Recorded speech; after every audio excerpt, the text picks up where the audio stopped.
ekimu ku bitundu ebyali biyimirizaawo eggwanga mu by'obulimi. Wabula olw'obulwadde obw'enjawulo obuzze butuuka nga buwulumba obulimi bweno, abalimi bangi nnyo basalawo ebyokulima ne babivaako ne badda mu bintu ebirala, so n'abandi ne basalawo okubanga balima ebintu ebirala bibalowooza nti bye byangu nnyo ebitabasumbuwe nga ennaanansi. Mu kitundu kino twogeddeko n'abalimi abamu ne batubuulira nti ennaanansi si kye kirime ekyangu ennyo okubeera nga kirumbibwa obulwadde, era nga zibayimirizaawo okumala ebbanga eriwerako yadde nga balina okusoomozebwa okw'enjawulo. Mu mawulire agasingawo katufune ebimu ku ebyo bikwata ku ery'eggulire eryo. Ebirime ng'emmwanyi n'amatooke bannamasaka bangi byabafuukira ngero gye bali olw'ekiwuka ekyabalumba ne kisaanyaawo ebirime bino. Wabula nga bwe bagamba nti nawo oluvutafiira ku bbala limu, bangi ku balimi bano baasalawo okudda mu kulima ennaanansi anti nga tebakyalina kyakkola. Enjala tejja tuluma nnyo kuba tulima ne tugula kawunga ne tujjamu era ne ku busente mu nnaanansi. Abamu ku balimi betwogeddeko nabo bagamba nti bakizuula ng'ennaanansi temala galumbibwa kiwuka kyonna, yadde ng'okugirima okugituusa wano kyetaagisa ensimbi eziwerako. Abalimi bano era bagamba nti mu kiseera ekiwuka we kyabalumbira bangi bagezaako okulima ku birime ebirala, wabula ekyasinga okubamalamu amaanyi nga nabyo tebirina butale. Mukutiya woli okole naye toyinza kuddira omuntu musajja nimye omusiri gwaye nga guno yiika 3 oba 5 nnyina n'emirala noka ntenzire mu mboga y'okutiya nga nakino kyennyina tikirinaako katale. Nawulidde Vice President amasanyalaze bagayisizza. Nze wange bwe ganaatuuka nange nja kusobola okufuna akuuma nkole Joyce nange nfune ssente nange omwana wange aweererwe. Omusiringa guno guweza yiika ezisoba mu 2 bagamba nti gusobola okumalako obukadde obusoba mu 7, naye ekisinga okubaluma nti oziteekamu ate ne zitavaayo. Okuba nti ebbeeyi y'ebigimusa ya ssente nnyingi nnyo. Kati omusiringa guno gulimu ensawo 25, akasawo ka mitwalo 10. Kati ogenda okubibala abalamu ennaanansi ne twagala kumpi n'okwagala okuva ku nnaanansi. Wabula bagamba nti gavumenti yali ebasuubizizza okubakwata ku mukono, wabula oluvannyuma bakizuula nti eno bagifuula nkwaso ku bayinza okunoonyeza obululu. Tusaba gavumenti etuyambe etuwe ekyuma. Kati beekozeemu omulimu ne batandikawo ekibiina ekibagatta mwe bayinza okwewola ensimbi eziyinza okubayamba okwegaziya ennimiro zaabwe. Kyokka nga bwe bagamba nti ekuba omunaku tekya, n'abalimi bano bagamba nti abantu abasinze okubafootola be babagula ebirime byabwe okubijja ku musiri, olwo bo ne baganyulwamu ate ku ssaawa esembayo. Titulina katale. Obulimi kye kimu ku bintu ebirudde nga biyimirizaawo Uganda, naye bugenze busaanawo nga bangi balowooza nti Uganda esobola okuyimirirawo nga yeesigamye ku busuubuzi. Butereevu nga tumaze okulaba ebisingawo ku ebyo ku ggulire eryo, tulina omukyala Prosi Mutumba y'omu ku abo abakwasaganya ebyobulimi mu kitundu kino ekya Masaka, era ng'agenda kuba ng'atunyonyolako ebimu ku ebyo. Mukyala Mutumba, mu Masaka tutunuulidde nti mugenze mukka wansi mu ngeri gye mulimamu okusinziira ku myaka giri gye mwali mulimamu n'olwaleero. Kiki ekiviiriddeko okubanga ebyobulimi biserebye mu kitundu kino? Weebale nnyo ssebo Dean, basebo ne bannyaba abatuwuliriza. Yes, Masaka district mu bintu ebimu tulinga abasse, naye njagala okugumya abatawuliriza naddala bannamasaka. Agriculture erimu ebintu bingi, mulimu okulima, okulunda ebyennyanja n'okubivuba, mulimu okulunda enjuki, mulimu n'okulunda ebisolo. Kakati mu bintu ebimu njagenda nga mbimenyamu nga bwe ngambye nti nno tusse, naye ate ebimu nga tuli waggulu nnyo. Masaka district olw'okuba tulina obudde butono, twali nga tumanyiddwa nnyo okulima ebitooke, naye olw'ebizibu bye ŋŋenda okubalaga wansi mu matooke twagendanga nga tukka. Emabega eri twali nga tulina nga hectares 40,000, naye mu census gye baakola awo mu mwaka ogw'2009 Masaka district Greater Masaka twali bakusatu mu Uganda yonna. Kitegeeza nti tetwagwa nnyo kubanga twalina hectares 3.5, nga abaali basinga mu kiseera ekyo ye Ntungamo ng'erina hectares 5,300. Kiba kitegeeza nti Masaka oketwakka okuva ku 4,000 mwe twali mu myaka egya 9 awo nga ggwako, ne tugenda nga tukka. Ensonga ezaleetera okukka mu kulima ensuku, ekisookera ddala bwe bulwadde obwa banana bacterial wilt. n'obulwadde obulala obuzze bulumbagana ensuku zaffe. Ekyokubiri, ettaka lyagenda nga liggwamu obugimu. N'ekirala omusana ffe wano e Masaka gutawaanyiza nnyo. Byebyo ebintu ebisatu ebyagenda bitukendeezaamu, naye ate era nga tukyaliisa ekibuga kubanga hectares ezo zenjogeddeko zikyali waggulu. Twali bakusatu awo mu kubalirira ebyokulima ekiseera ekyo. Then ate ebirime ebirala kati ng'emmwanyi, mu kofiya 2010 ffe twasinga okulima emmwanyi Greater Masaka. Era wano mu Central Region yonna twalina hectares 665,000. Masaka district ng'erinako hectares nga49 Greater Masaka era nga ffe tusingira ddala okulima emmwanyi. Ne bwe njogerera kati ffe tusingira ddala okulima emmwanyi kubanga ezo hectares zenjogedde zaali zifoominga about 60% ez'emmwanyi zonna mu Uganda. Kati kiba kitegeeza ffe tuli waggulu mu kulimisa emmwanyi, wadde nga twakka mu bitooke tulima emmwanyi, wadde nga twakka mu bitooke embizzi livestock census eyaliwo mu 2008 mu Greater Masaka. Obulimi bwe tutunuulira abalimi abalima ennaanansi olwaleero betwogeddeko nabo ensuku ezisinga bazisaanyaawo ne basalawo okulima ennaanansi ng'ekirime kibalowooza nti kisobola okubaleetera ensimbi, naye ate nakyo bagamba balina okusomoozebwa nti obutale tebulabikako. Mukozeewo ki?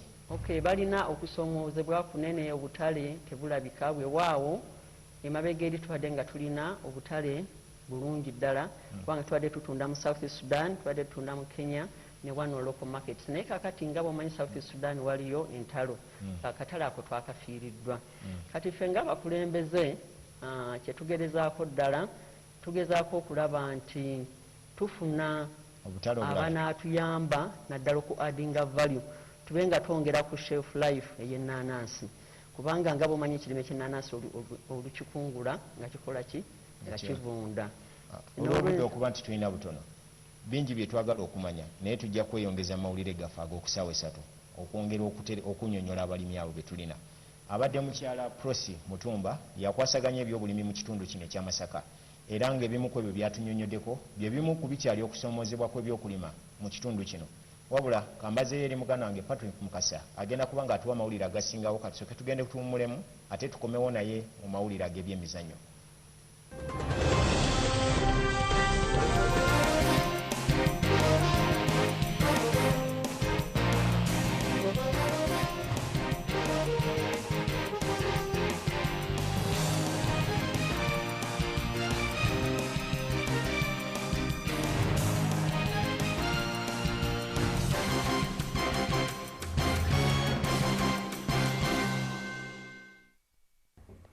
Kale ebyo bibadde Masaka gye tukomekereza olunaku olwaleero. Gye tunabeera omwezi okujja tujja kuba tukugambayo nga tunagenda kuwummulamu nga ddiini bwagambye ketugende mu maaso. Waliwo omulambo omulala gumu nga gwa mwana muto we guzuuliddwa olunaku lwaleero mu nnyanja ya Albert oluvannyuma lw'akabenje akaguddewo olunaku lw'eggulo. Abanoonyi b'obubudamu abakongo bwe babadde basabala okudda okwabwe eryato mwe babadde bwe lyevunise. Bwe twogerera ng'emirambo 2 gye gyakanyululwa mu nnyanja. Abantu 41 be bataasiddwa so nga kiteeberezebwa nti ku lyato kuno kwabaddeko abantu 200 ng'abalala tebannaba kumanyika ate mayitire gaabwe. Twatandise olugendo lwaffe okuva e Kampala okujja e Hoima, ne tuva e Hoima ne tujja e Kagaddi mu disitulikiti y'e Kibaale. Okuva e Hoima ne tujja wano ekyaterekera okumpi n'omwalo ewagambibwa nti we wagudde eryato eryabaddemu abantu abangi abadde bagenda e Congo. Emmotoka gye twakozesezza tusobola gitambuza mu kaseera kano kubanga enguudo mbi nnyo. Tulina kukozesa bodaboda okusobola okutuuka ku mwalo ogwo.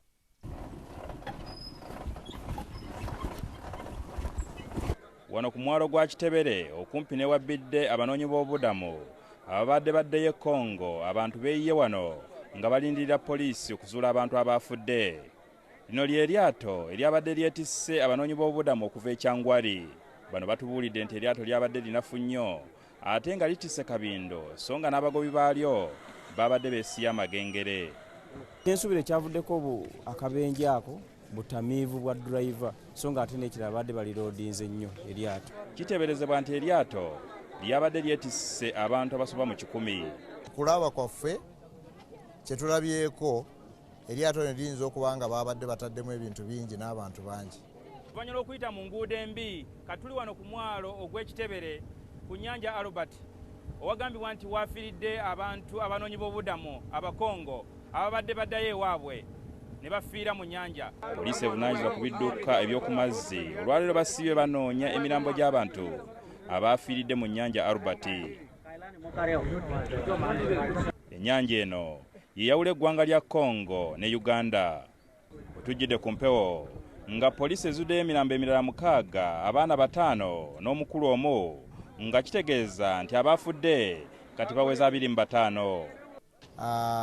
Basobodde okuyambako abantu 45 naye abalala ne bakola ki ne bagenda wansi.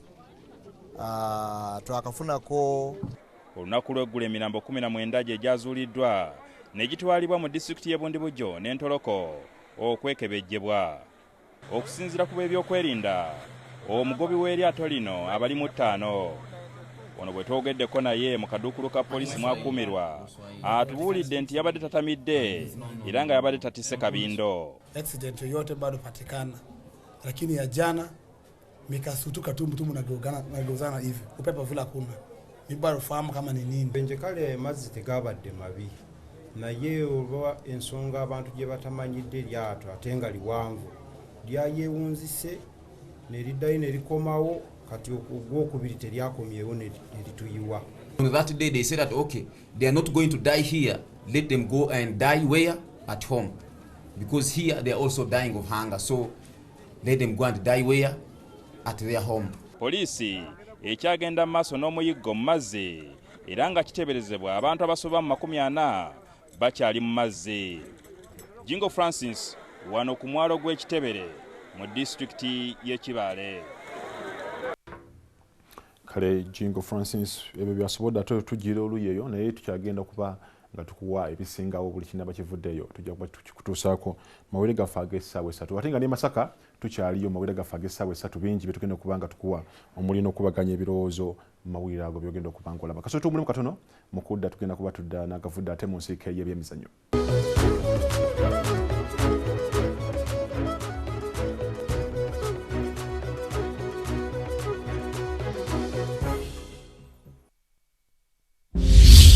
She was molested when she was 6 by someone she trusted. The doctors finally walked into the door. They basically were telling me that she had a 5% chance of living. I couldn't understand how somebody that tells you they loved you, that held you as a child, could abuse you. Tommy Scott grew up among gang violence, drugs, and poverty in the projects of South Central Los Angeles. I felt not normal, not good. I wasn't lovable. As a teen, Melissa discovered that drinking gave some relief. Tommy is free today and continues to tell people that it was Jesus who changed his life. The time I spent in prison, I spent putting my ideas together on, how I was going to come back and make it all right. And I realized my purpose, that I was created to reflect the glory of God. Duke now realizes why God kept him alive. These were real people facing desperate situations, just like you and me. Jesus died to set you free, and he can give you a new heart.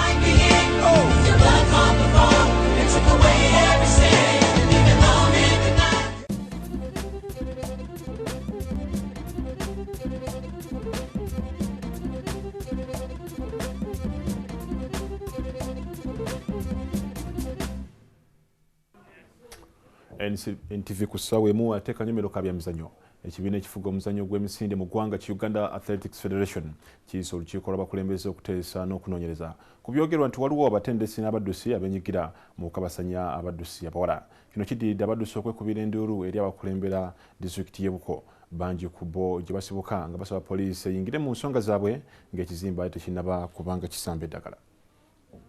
Oluvannyuma lwa ttiimu ya Uganda okwolesa omutindo gw'ekibogwe mu mpaka za Africa Cross Country Championship ekolero ku Sunday ewedde, omutendesi Peter Wemali oluno yalusonga mu muddusi Moses Kipsulo okubanga yavaako obuzibu.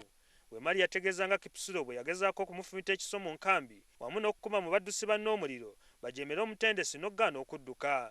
We had indiscipline from maybe direct, I can say it was indiscipline from the captain, who was Kipsulo. Is the one who was indiscipline. and is the one who made the team Uganda not to perform well. It was indiscipline from Kipsiro.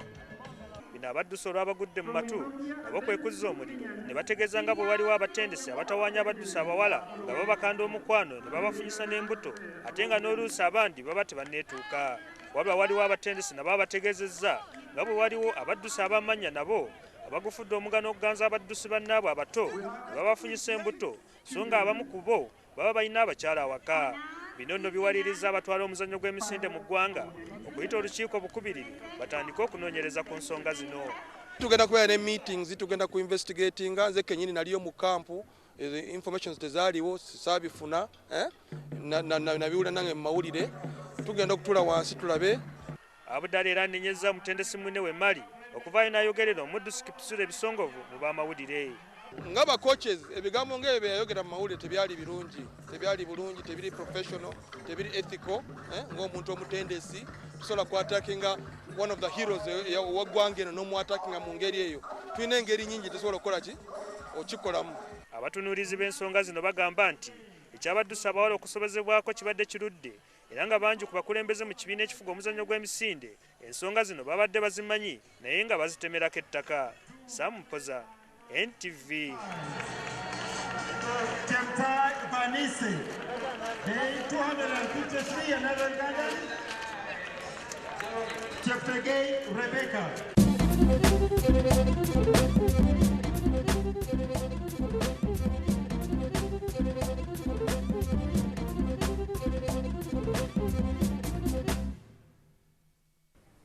Nke tugende butereeva ate tukulage entebereza y'obudde y'olunaku olw'enkya.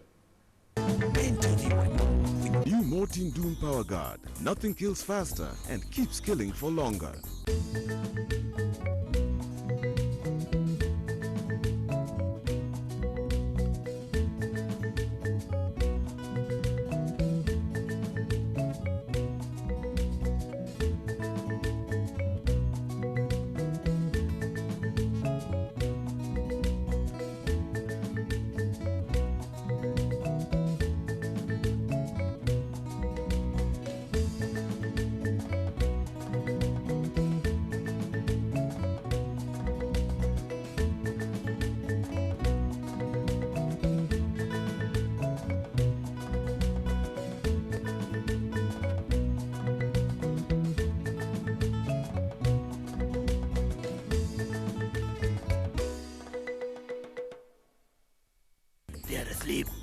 New Mortin Doom Power Guard. Nothing kills faster and keeps killing for longer. Awo tetuyinza tekubanga tusookawo olunaku olwaleero. Nze Patrick Mukasa. Wabula ab'e Masaka tetukyali nabo okubanga bakubaganya ebirowoozo era mawulire ag'essaawa 3 gwe abasubiddwa oba ayagala obeeyongeza ogenda kubanga olaba ebisingawo nga bakubaganya ebirowoozo ku nsonga ez'enjawulo. Sula bulungi weeraba.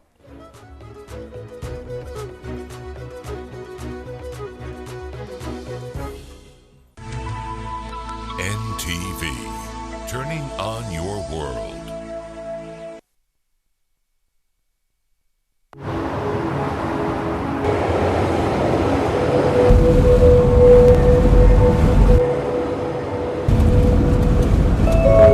And the change of government won't stop a thing. I've run out of fingers counting the number of multinationals sitting up here. What about the 3 companies that announced their plans to launch last week? I say they're shortly. Me, I'd be looking to sell. At what price? More. Much, much more.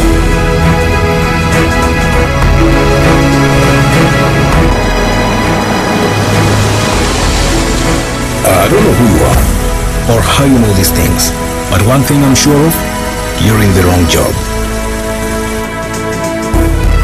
Here, call me tomorrow at 9 o'clock in the morning. I'd like to hear more from you. Are you ready for your big break? The East African, understanding the region.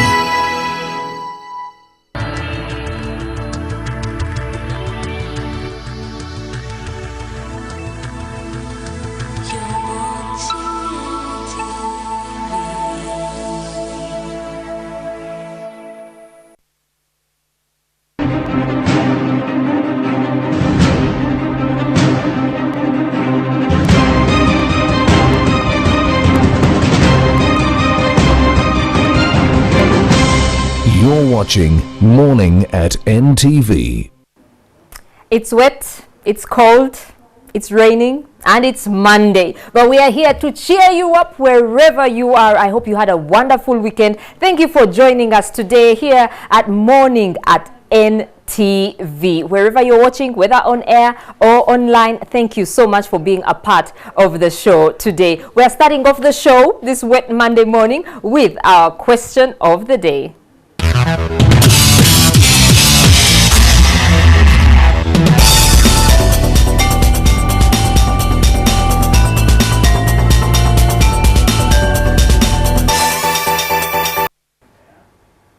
Who is the current president of Ghana? That is our question of the day, and you can win yourself a lovely Morning at NTV mug, the mugs you usually see at the rooftop. Those are the mugs we give to all of you. Well, the first 5 answers that are correct to the question of the day. Well, now we are going to move on to see the news that has made headlines. Over 20 bodies were discovered as rescue efforts continued on Lake Victoria yesterday. The NRM is not behind the postponement of the 2016 elections, and the economic outlook for the next financial year appears gloomy. You're watching Morning at NTV. Over 20 bodies have been recovered as rescue efforts continue on Lake Albert after a boat carrying Congolese refugees capsized on Saturday. The police rescue team camped at Chitebere landing site in Daiga in Chibale district to scour the waters at the lake in search of other bodies. Francis Jingo reports. We started off our journey from Kampala to Hoima, Hoima to Kagadi, Kagadi to Chaterekera, near the landing site where the boat capsized. But we cannot use our vehicle anymore. We have to resort to borders because of the terrain of the road. Now we are moving to the landing site. And after this bad terrain, hundreds of people are gathered here, waiting for what police will recover. This fateful accident occurred yesterday at about 10 a.m. The Congolese refugees were returning to their country from Changwari refugee settlement camp, and it's from here that they met their death near Kitebere landing site on Lake Albert. This is the boat believed to have been carrying over 100 people that capsized. Eyewitnesses claim that the boat was overloaded with passengers and the driver could have been drunk. It was overloading, dangerous loading in other words. Preliminary information points to the fact that there could have been overloading on the part of the owners of the boat. We are finally here at Kitebere landing site on Lake Albert, going deep in the lake in search for the bodies of Congolese refugees who drowned in the lake.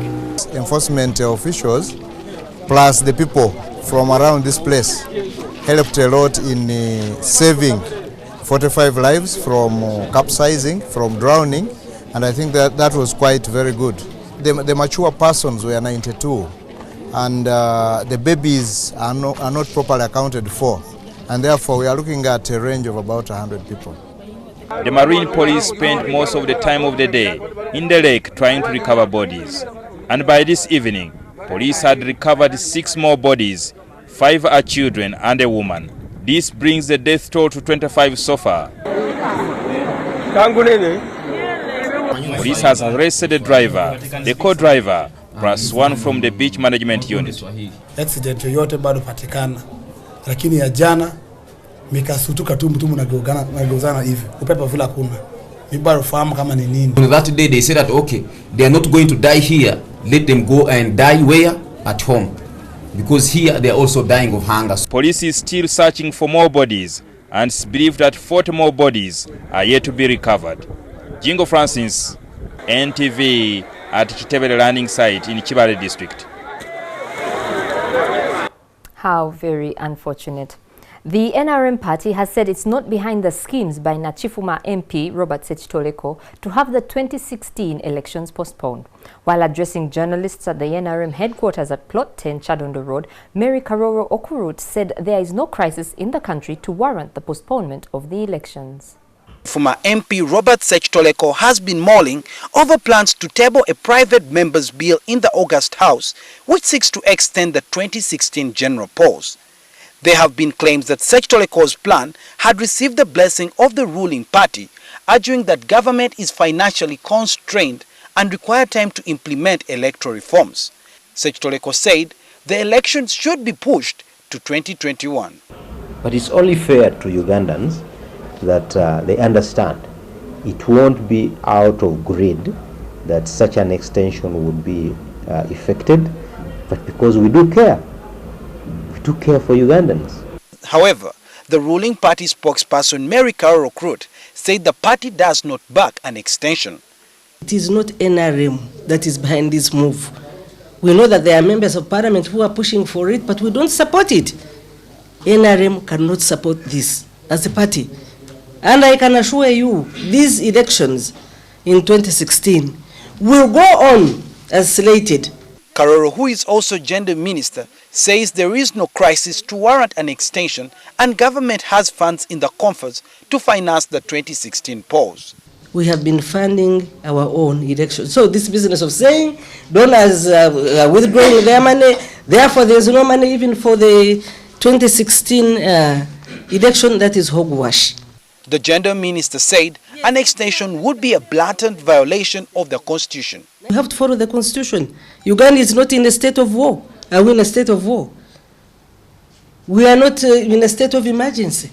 The proposed bill has not only raised nationwide debate, but it has also garnered reactions from members of the opposition and also officials from the civil society.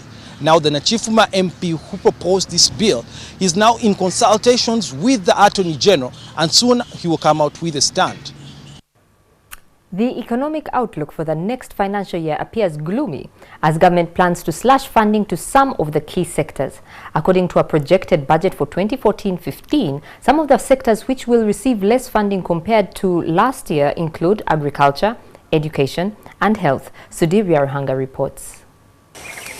According to the budget projections for financial year 2014-2015, this is what will be allocated to these sectors. State House will receive 202 billion shillings. The police force, which requested for 180 billion shillings, will only receive 80 billion shillings.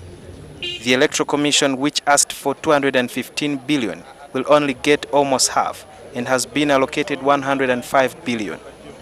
Agriculture, which is the cornerstone of the economy, only received a paltry 30 billion, yet it asked for 163 billion shillings. There is fear that this could stem economic growth. With the Electoral Commission receiving less than what they required, the Director of Research World International, Patrick Wakida, said that this could result into a messy election in 2016. The biggest challenge of elections in this country is not necessarily the Electoral Commission, but the failure of government to facilitate the Electoral Commission probably to do a good job. I would be expecting the Electoral Commission to be out there sensitizing the public on how to vote, the importance of voting. According to the 1995 Constitution of Uganda, the police are mandated to detect and prevent crime. Analysts are saying that any shortfall in the funding of this force could easily usher in outlandish scenarios ahead of the 2016 general elections. At a given time, the military will come in. So you'll have the soldiers dressed as uniform, or you'll have, like in the previous cases where you had those who purported to be police dressed when actually they weren't. The projected budget reductions come at a time a spy agency, internal security organization, is seeking a supplementary of 9 billion shillings. Another key sector which could suffer a funding deficit is health. According to the World Health Organization standards, the budget allocation for health should be at least 15%, but the projections for this financial year stand at 8.4%. The education sector, which is supposed to receive at least 18% allocation, will only get 11.9%. It only just means that you did not value my conscience as an institution to project the expenses. The accountability institutions like the Office of the Inspectorate of Government and Auditor General's Office funding has been slashed from 5.3 to 5.0%. Analysts say that this could stifle the fight against corruption. The budget estimate does not cater for urbanization, albeit a sharp rise in the number of those migrating to towns. You will find that the population of Uganda has increased. And every time there is a very high population in a place, there is likelihood to be diseases, there is likelihood to be crime. Despite a decline of funding to key sectors, the State House budget continues to rise. It's a non-productive sector. It doesn't add any value to you or to me. The budget shortfalls are partly attributed to donor aid cuts after Uganda passed the contentious anti-homosexuality law amid flack from the West. With the conflict still raging on in South Sudan, which is Uganda's biggest trade partner, the economic outlook for the next financial year does not look rosy. Sudil Biarhanga, NTV. 4 people in Kenya have been killed and 15 others wounded after 2 gunmen stormed a church near the coastal city of Mombasa and opened fire on worshippers. The tragedy happened this morning after suspected Al-Shabaab terrorists appeared at Joy Jesus Church in the Kenyan mainland town of Likoni. We have more. Blood-splattered Bibles, bullet covers, and overturned plastic chairs lay strewn across Joy Jesus Church's floor after the attack. According to eyewitnesses, 2 masked men armed with automatic rifles walked into the church and immediately opened fire, killing 2 of the worshippers on the spot. More than 15 people got injured, but 2 of them died in Mombasa's General Hospital while undergoing treatment. Their death raised the toll to 4. No militant group has yet claimed responsibility for the attack, but the Kenyan authorities blame it on the Al-Shabaab terrorists. Somali militant group Al-Shabaab has carried out multiple attacks in Kenya in revenge for the Kenyan Army's intervention in Somalia against the Islamist rebels. Recently, Kenyan police arrested 2 men who were found with a vehicle loaded with explosives. Security in Uganda is also on high alert after information last week filtered in about possible terror attacks on fuel tankers and depots in the country.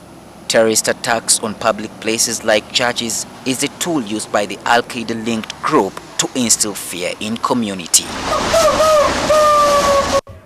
How unfortunate it is that religion has caused all this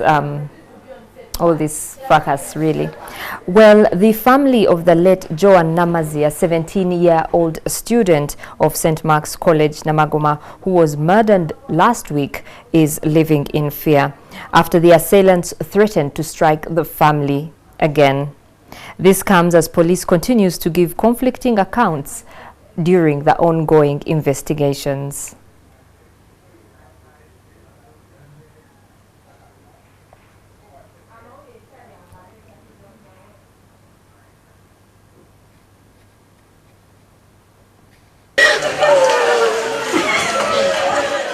Emotions within the family of Joan Namazi continue to run like a fecal stream.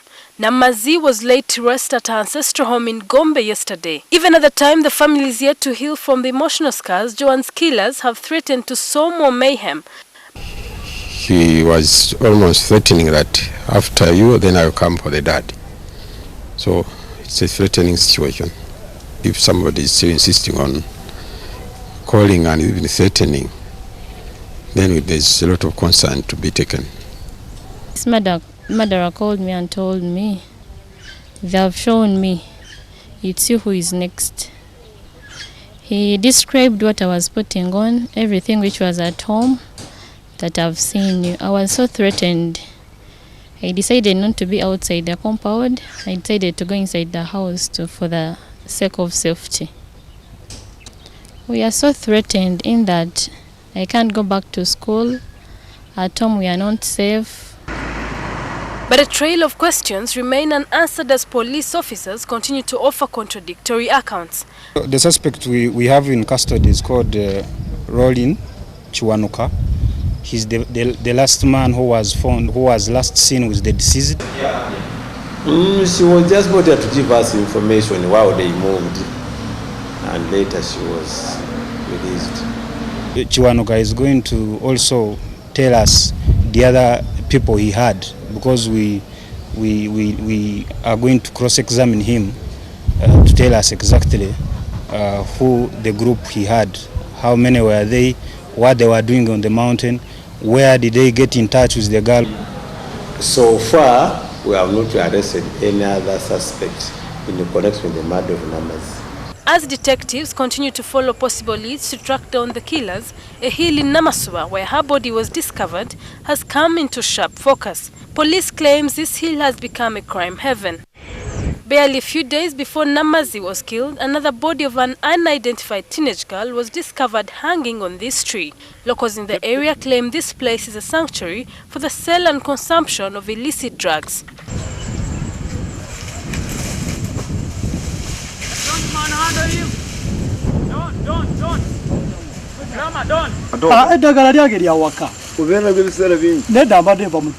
Police has since cordoned off the area and officers have been deployed to keep guard at the hill. Shiland Huchire, NTV.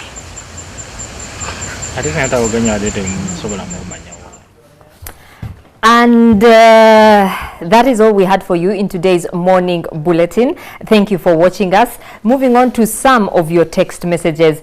Baba Muwezi Alan says, good morning guys, how was your weekend? Mine was so boring. I do not know if you are requesting us to have this show live from Monday to Sunday. Well, we'll see what we can do about that. And then Andrew Rogers is saying about the flight, the Malaysian flight that disappeared. He says that I think they should consider the passengers dead and conduct funerals. Well, it's very sad. Some debris was found over the weekend, and we do hope it is a part of the flight so that at least the story can be put to rest. We now cross over to the Kampala Serena Hotel rooftop to Brian, Joel and Simon for today's press review.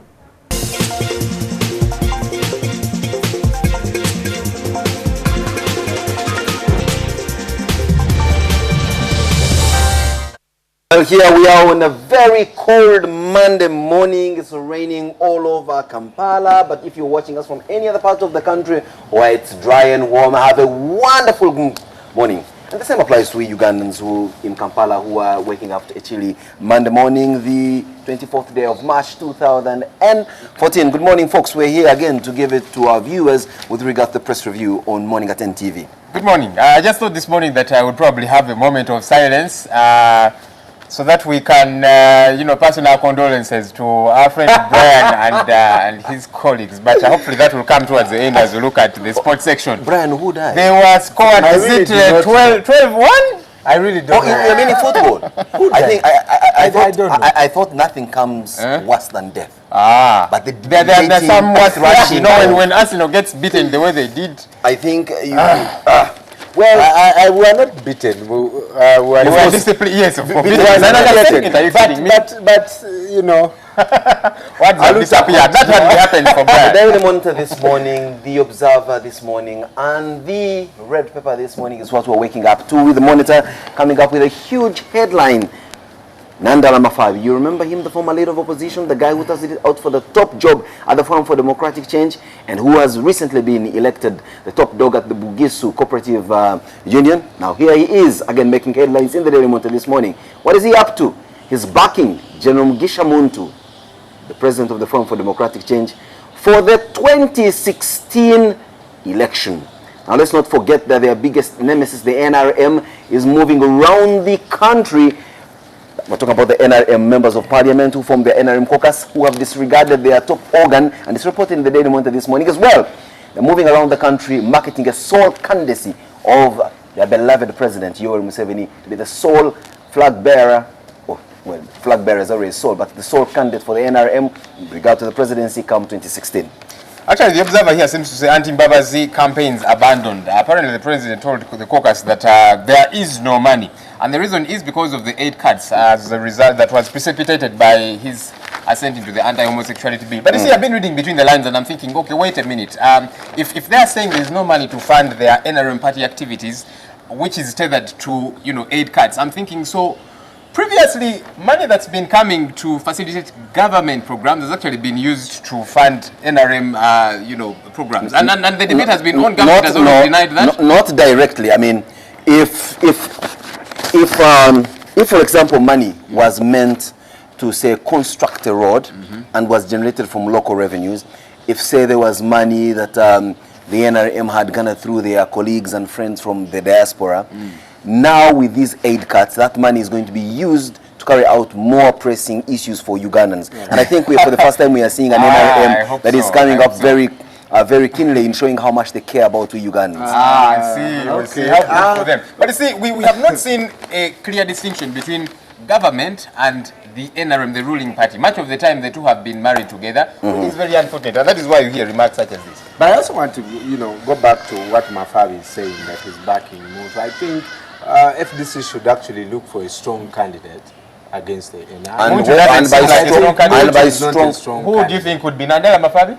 Well, he could give the president a run for his money. Are you kidding me, Nandala? I will tell you, the political, I don't think Mutu is the kind of person... If Nandala couldn't win their election at their delegates conference, in their yard, so you expect him to win outside? I mean, you can't win at Emirates, and you expect to win away? Why are you using such... I mean, deliver the point, really. Well, if you thought that cigarette smoking is an issue to Ugandan parliamentarians, where there is a lot more smoking than just simply cigarettes, shisha, that flavored tobacco that you, the middle class, and all these other good people like to smoke, I'm telling you very clearly that we will have a ban for this when the tobacco control bill comes into law. Well, you know what? They can ban shisha. Have you tested it before? I have not tested it, but that thing is so consuming. You feel like you it is. You get into a place and the only thing smelling in that place is shisha. So we should ban things that are consuming. No, especially because it affects everybody. The other day I walked into a restaurant and somebody was, and especially these young girls that I see doing this, and before I knew it, I was high. I thought I was high on the most high. Somebody next door there was doing their shisha thing. And I'm also told shisha is more dangerous than the cigarette. It is, I understand. I think before we pass judgments here, we need to have what we call empirical evidence. I mean, what... Well, it is scientists that say that, actually. Yeah, I mean, quote us a report. Don't just drop scientists here, because I can also claim here and say it's scientists have argued that homosexuality is a good thing and we should all embrace it.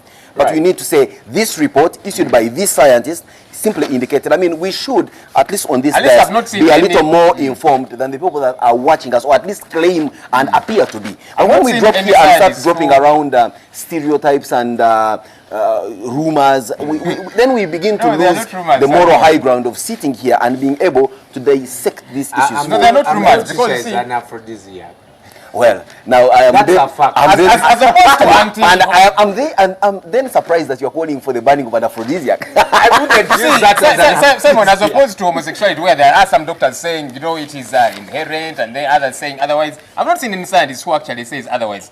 All those that have come out, done private research, etc. Let's stop right there. All those that have come out, who you have had access to, are the ones who say that. I've not contacted them personally, but you see, do research, and you're not going to find anyone saying actually that smoking is worse than this shisha thing. All of them that have posted something say otherwise. Well, the research is going on, but we have the Prime Minister who's making it in the news almost every single day when we wake up here in the morning.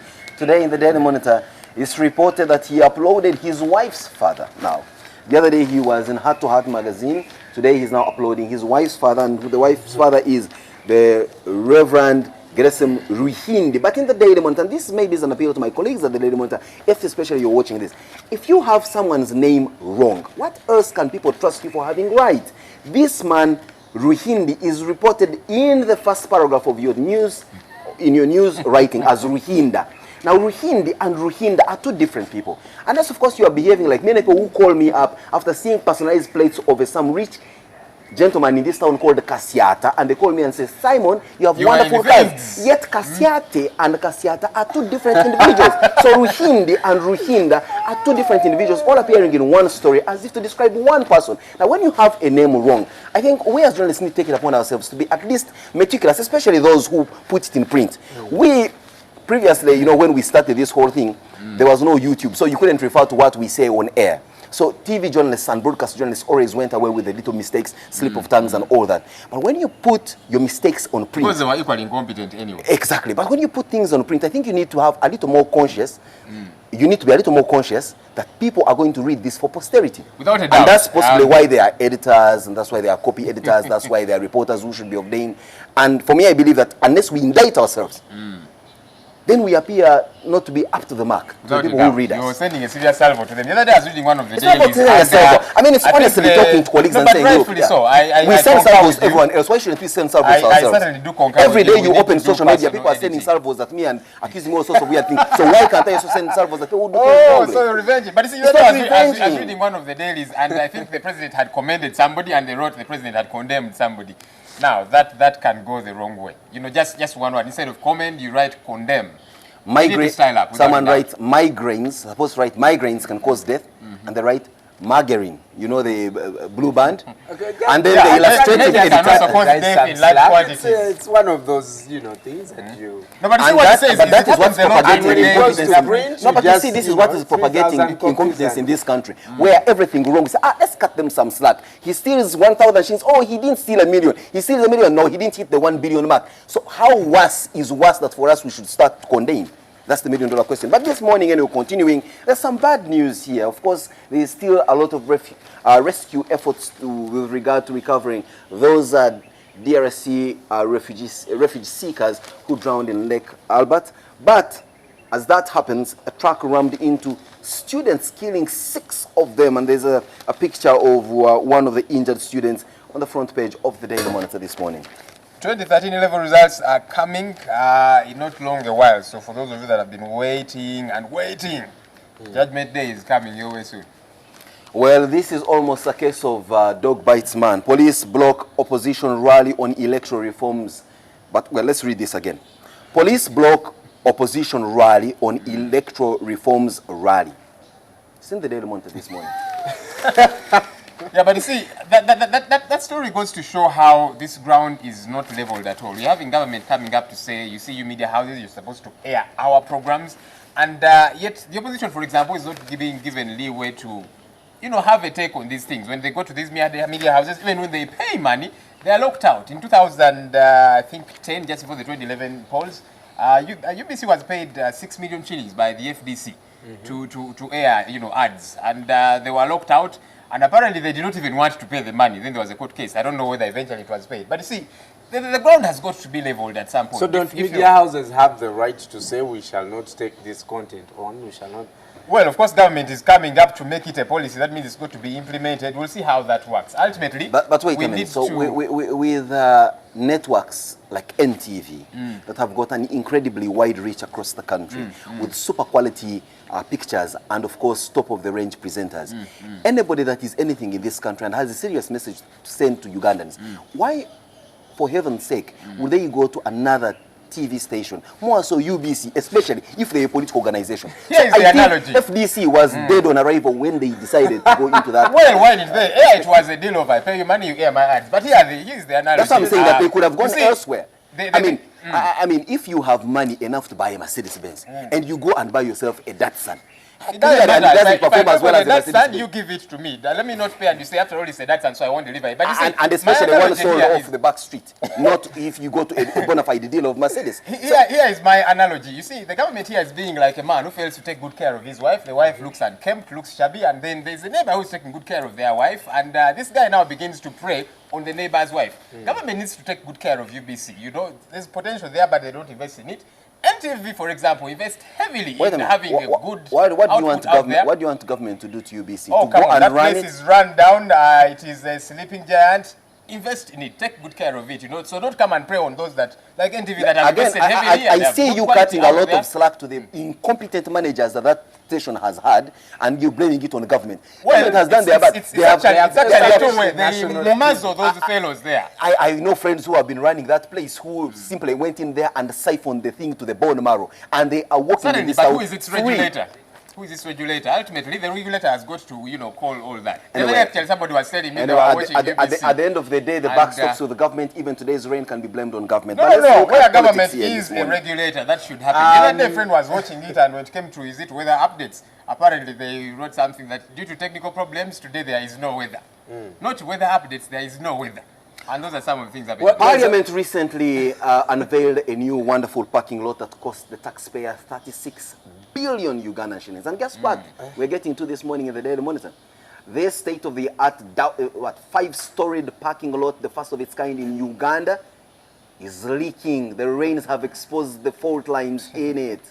I was going to ask. So much for 36 billion the whole Ugandan of shillings. Kampala parking at Parliament, 36 billion shillings. To do a lot more. These guys don't have space to sit, but they want to. What do we have in the red paper, Mulondo, this morning? What do we have in the red paper this morning? A focus, intelligence briefing by the red paper saying why Maiga could be the next president. Of what? Of Uganda. Are you kidding me? Oh, that's very interesting. I mean, we need to watch that story very closely. Yeah. Okay. But following, his Tafari campaign. He's actually become popular. A lot more popular than the other categories. And he's young, so he's good at mobilization. Just to bring our viewers to speed, how old is the Prime Minister of Uganda? Maiga? The last I checked, he's in his mid-40s, I think. 46 or something, not too sure. But he's not so really if someone in his mid-late 40s is young, then I can confidently tell our viewers that they are listening and watching infants on this show. Anyway, looking closer into the Daily Monitor this morning, we have your wonderful pull-outs. We have this wonderful pull-outs this morning.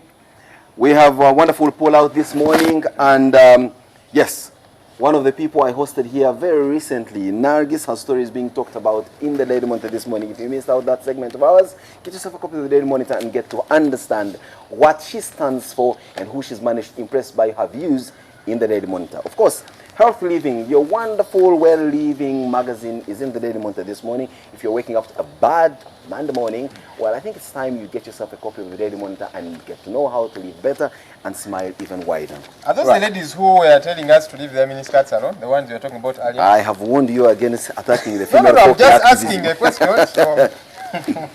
Well, let's get into the sports section of the daily papers this morning. I'm looking at the Daily Monitor this morning, and I'm looking out for an interesting story that possibly I would pass on to my colleague Mulondo to review. First of all, I'd like to warn Daily Monitor. When Arsenal loses on the weekend, can we get another story for Monday? I mean, that news is. Why do you have to focus story on Arsenal? Well, the last I checked, one of the editors, top editors at the Daily Monitor is is a Chelsea fan, and I'm sure Alex should have found it upon himself to come on and have this story flagged as a headline story. But needless to say, there is an interesting story making headlines in the sports section.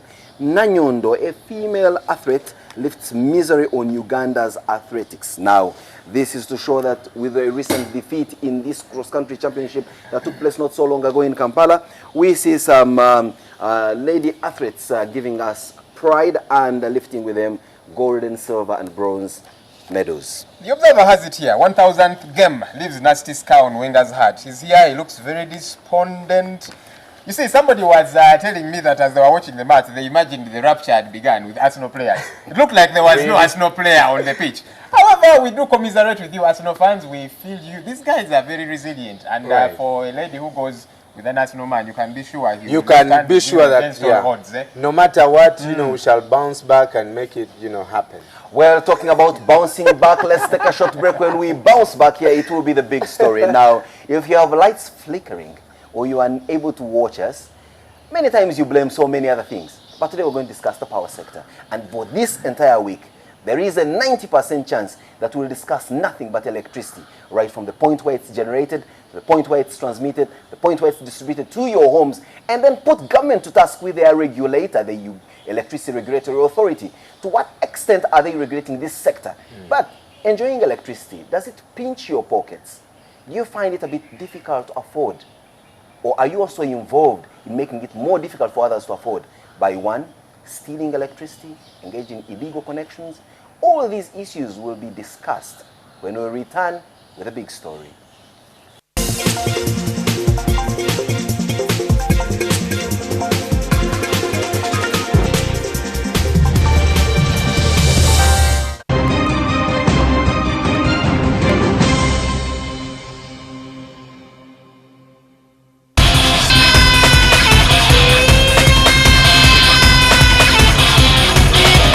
The average age of the international team is under 18. And so the primary role of Team Uganda is to remain to Division 2. Probably that's the only thing that can make one or two rugby fans smile, that the Cubs are doing well. The players haven't put on they haven't wore the game faces. They're not the animals we saw last season, because Ferguson had the same group of players, and he did deliver the Holy Grail, which is the title.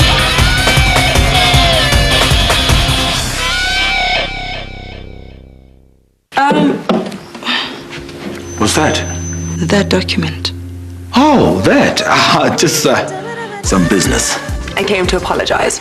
I have no right to interfere in your lives. I've eliminated the only evidence that links me to Ivan Chinawa's death. But you didn't have to kill another person. It's not like I've got anything to hide, Nene. Just go ahead. Victoria, how is it like to work for Miles Vilagazi? Blood seemed to matter not. Blood? Yeah, blood. I'm responsible for your father's death.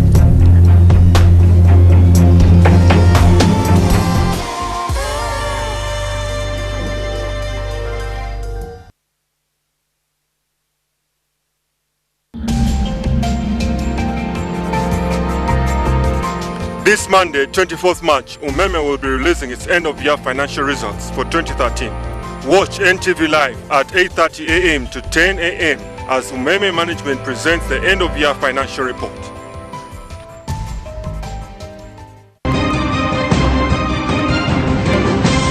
You're watching Morning at NTV with Simon Kasiate, Mabel Kebirunji, and Brian Mulondo. Yes, and I'm happy to announce we have 10,417 likes on our Facebook page, and we're just under this is our 8th week on air. Thank you so much for liking our Facebook page. Now, to some of your messages, Johnson Kansime says that he needs to talk about our national television, which is in quagmire situation. It's absurd. A national television, the government has to do something on it.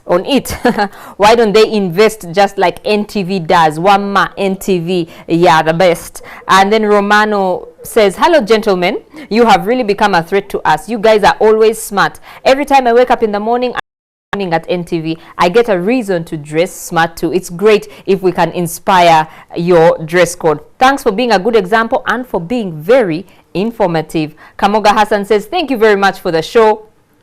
Innocent says, you guys don't harass Brian, that's soccer, and Joel, Joel is your friend. Someone says, morning Gulu, morning NTV, my weekend was boring, and this program, not to have this program even over the weekends.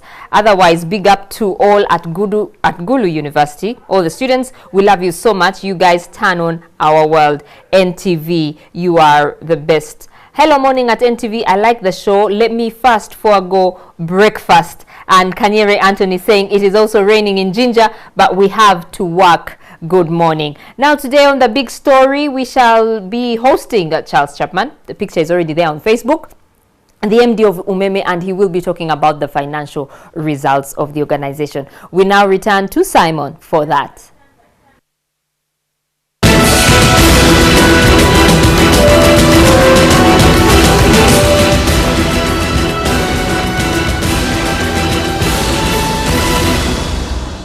A very good morning once again. Welcome to this segment of Morning at NTV. It's the big story, and the big story for the most part is always that sends ripples across the country and of course within you, the viewer. And today I bring you the man who for the most part you accuse of creating nothing but darkness in your lives, but he seems not to believe in that allegation, because clearly what I have before me here are audited financial results of the year ended December 2013, coming in from power distributor Umeme.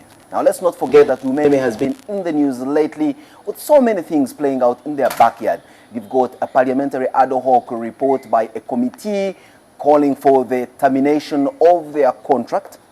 Most recently, we got reports that there is a tiff between the regulator, that's the Electricity Regulatory Authority, and power distributor Umeme over the issue of tariffs. But also we know that over the years there's been a huge campaign by Umeme to roll out what we call Yaka, prepaid metering system. But we also know that they are carrying out a lot of new connections in the country. Now, all this in such an environment, they came up with wonderful results coming in and posted in the newspapers this morning, but also we have a copy with us. Good morning, Mr. Charles Chapman. Good morning, Simon. Charles Chapman is the managing director of power distributor Umeme, and he's here to discuss with us these and more issues with regard to Umeme. But let's not forget this, the SMS of TV, where we get it fast and furious.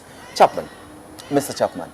Should I call you Charles or Mr. Chapman? Charles, great. Charles, you're working in an extremely hostile environment where your clients do not seem to appreciate the service you offer to them, and yet at the same time, you're posting very rosy profits in your audited books of accounts. How is that possible? Are you magicians, you guys?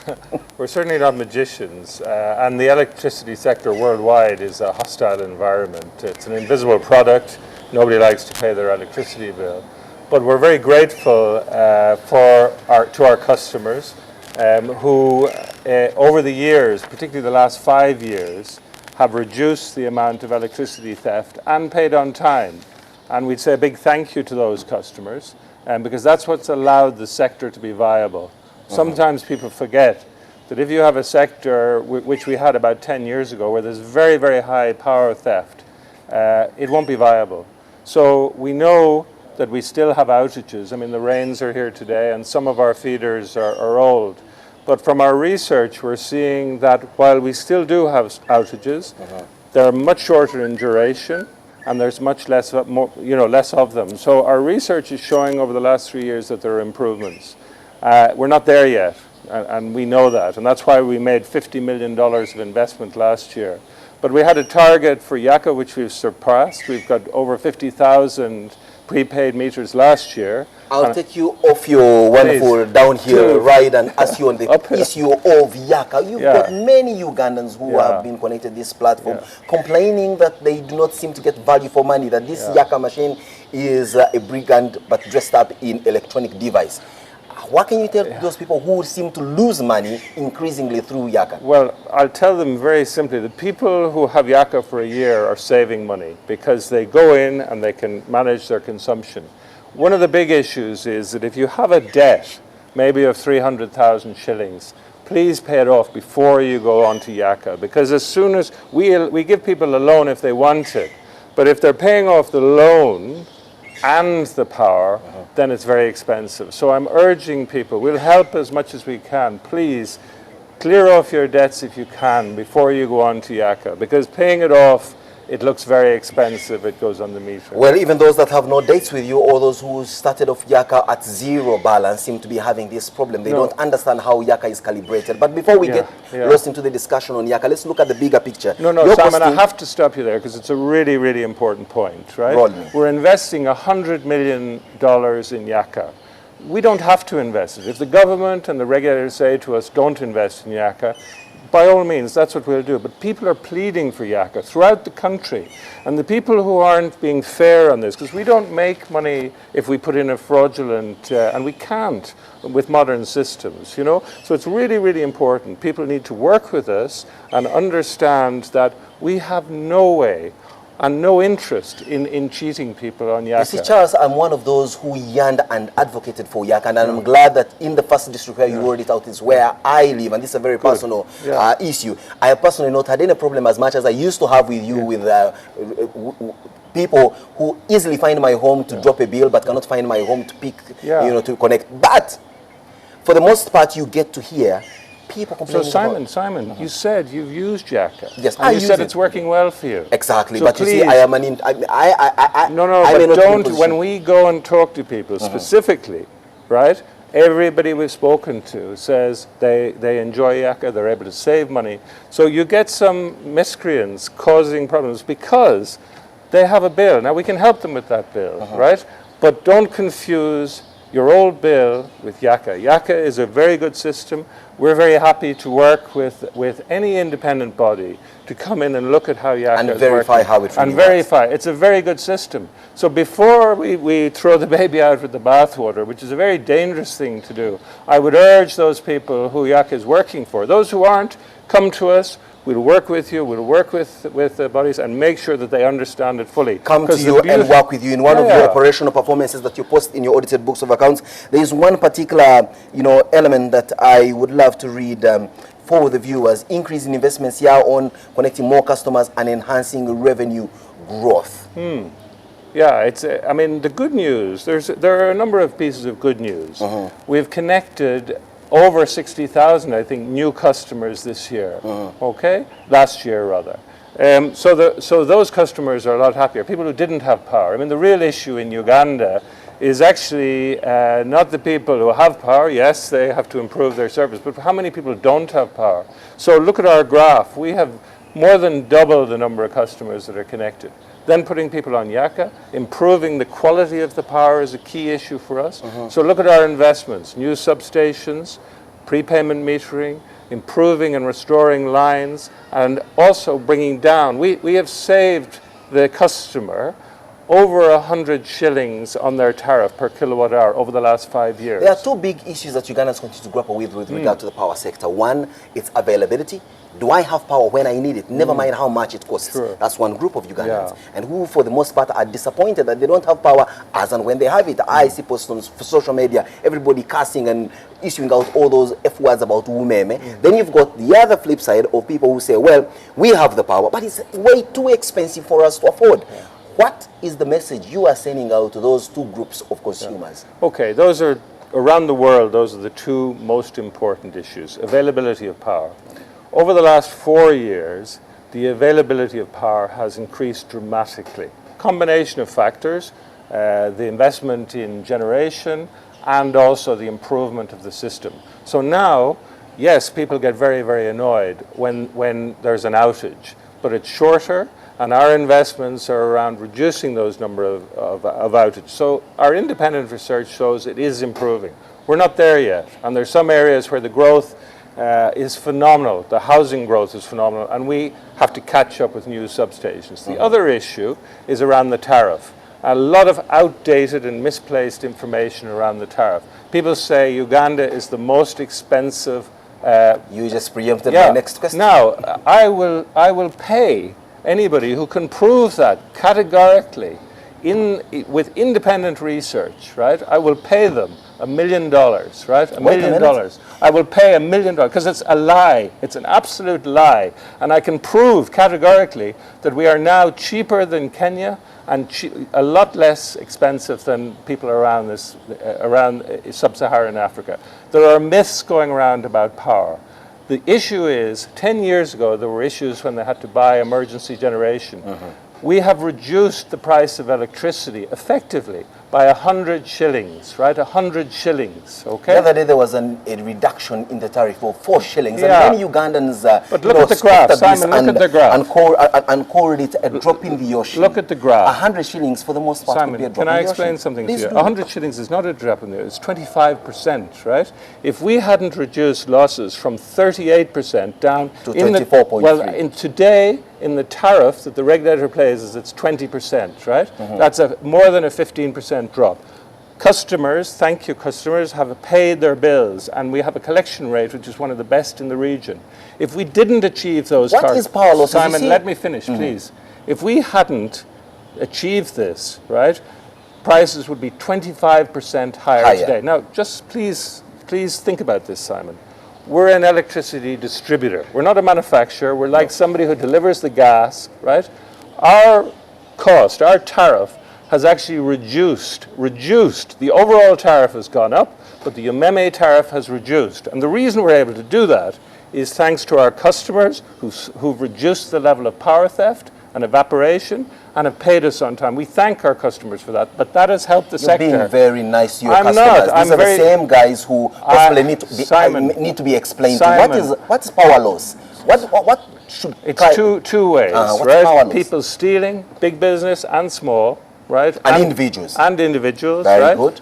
It's the system when it's overloaded. So the substation that we put in place on the Entebbe Road, the new substation there, and new substations, they increase the capacity. The transformers that we inject reduce the amount of theft. And when we reconductor and improve places like Natete, that reduces the amount of power that's lost. But that investment, right, is self-financing because we've brought down the losses and we've improved the collection. So it's really, really important. The problem is that short-term thinking. You get your electricity, you think, the electricity company makes for big-time problems. Long-term thinking, where people plan carefully and put in new substations and plan new lines and plan for things like Yaka, improve the system. But I would urge you to study the 5-year performance of UMEME. It's been exemplary, and it's actually been highlighted. In the same 5-year where you've operated successfully, as you claim on this show, is the same period where you had an ad hoc committee in Parliament. These are Ugandan representatives sitting down and deliberating and calling all sorts of people to come in, and they come up with the recommendation that UMEME's contract should be terminated. What do they have wrong? Simon, I can't comment on that. It's going to be debated in Parliament. But it's not a case of sub judice, Charles. Well, I don't know about that, but I certainly wouldn't like to preempt any Ugandan parliamentarian. What I would say is this. But if they are wrong, you can point it out and say, what I would say is this, and it's publicly quoted, that report started as a report into the subsidies to pay for thermal generation in 2009, I think. True that. Yeah? It has many, many recommendations, not just a UMEME one. Ultimately, it has to be sanctioned by the government of Uganda. But what I would say is the report, when was the report presented, commenced in 2011? Yes, only just to the light of day, 2014. Yeah, and the point is, look at the charts. In the 5 years, UMEME has made a saving to Uganda of 100 shillings on a tariff of about 400 shillings. We have one of the lowest tariffs in the region.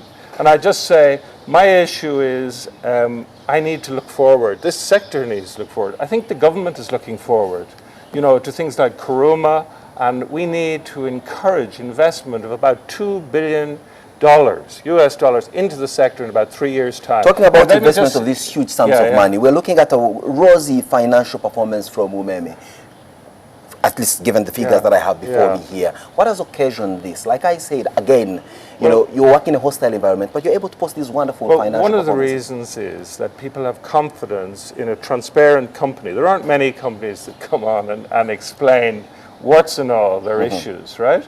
We raised $190 million just before Christmas. We'd hoped to do it at the half year last year. $190 million from leading banks, and no, not from the IPO. The IPO was the previous year. Previous year we raised, not quite so much, but we borrowed from the banks, international banks, $190 million, because they understand the business, they understand the achievements we're having. Now the important thing is that for our long-term investment, we need to keep building on that. Investors around the world will be looking at Uganda today, believe it or not. In South Africa, they'll be looking at from Europe and from America, and they'll be saying, this is a transparent company, it's doing well, it's well regulated, despite the tips that we read about in the newspaper. These are normal issues, but it is well regulated. The regulator should be given the credit, because those were the people that had the vision to look at setting these targets to bring down the cost of electricity, in fairness to them. And so, you're being fair to them, you're just being simply too nice to them. I'm not.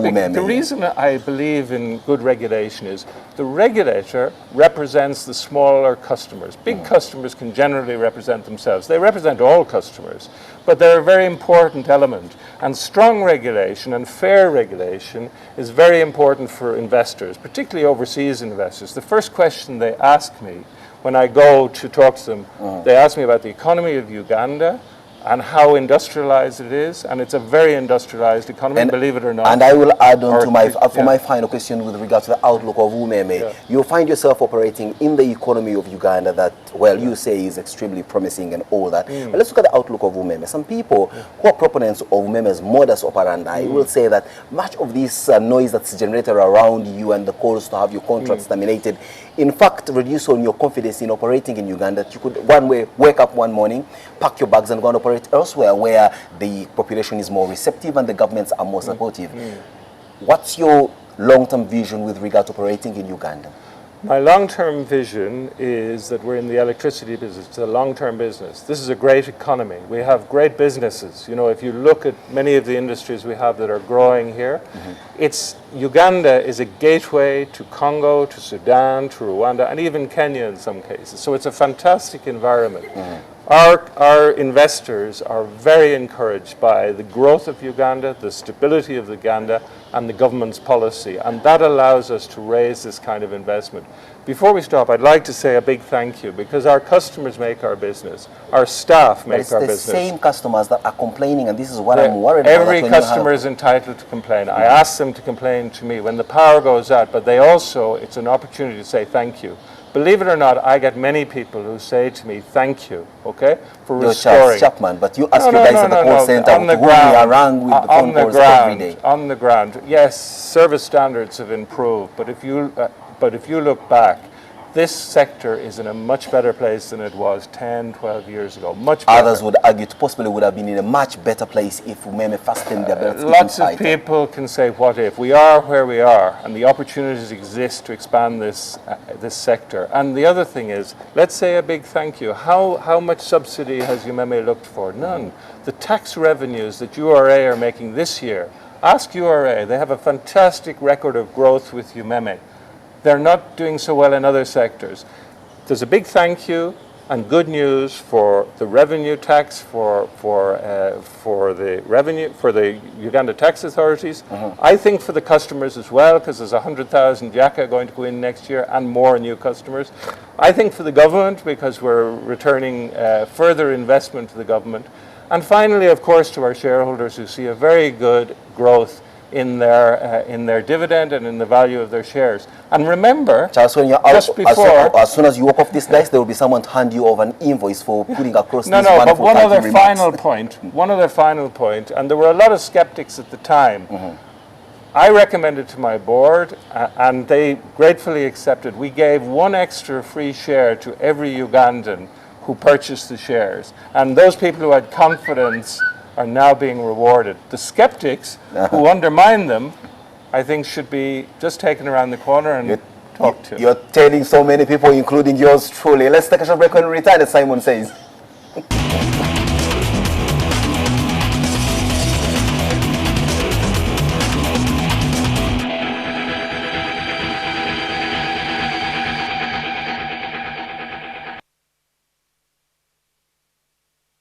Here we are. Like I did introduce to you, the issue is electricity, and we'll be discussing the electricity sector for most of this week. And I must admit here my conflict of interest. I'm a very interested party in the electricity sector. For my daytime job, as soon as I walk out of here, is to get down to generation in Jinja. I work for ESCOM. But that does not stop me from asking the definitive questions. However, I am not my usual virulent self that is asking more questions than the guest can possibly be able to answer. Why? I need to give my guests today the chance to explain to us all the intricacies in the electricity sector.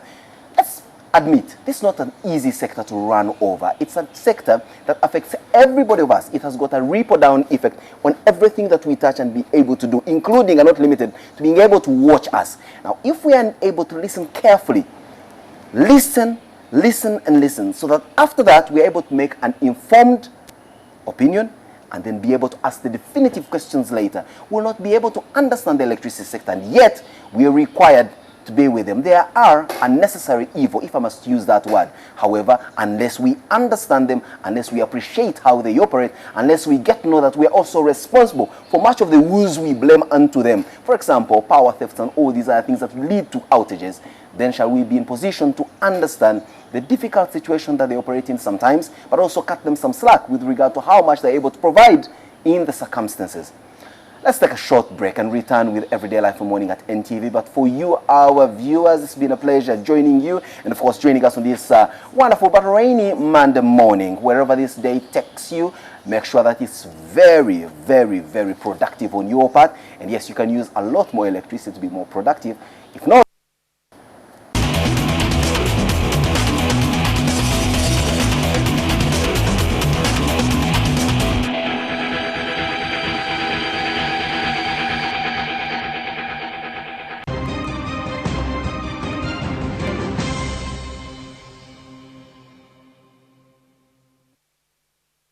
mikwano gyaffe bana NTV ate naddala mu bannaamu muli gw'ebyemizannyo gukomyewo 2014 ate mutya kati ate gukyusiza n'obudde gwa 7 gwali gwa 9 ne gugoberera ntusanyuka kati gubongereddeko wano malya g'ebyemisana awo gusooke gubatayize gubaleetere buli kintu kyonna kalonda erina ebyemizannyo ogwo muli gw'ebyemizannyo mupya 2014 isima waali alagira Argentina ndio mukubire dibali omukwano kujja kumonda ku muri gw'emizanyo ne kasita kinatuuka eri bano ba Messi okulumba abalenzi bafu Thiago Silva awo tewali mukwano omuli gw'emizanyo president.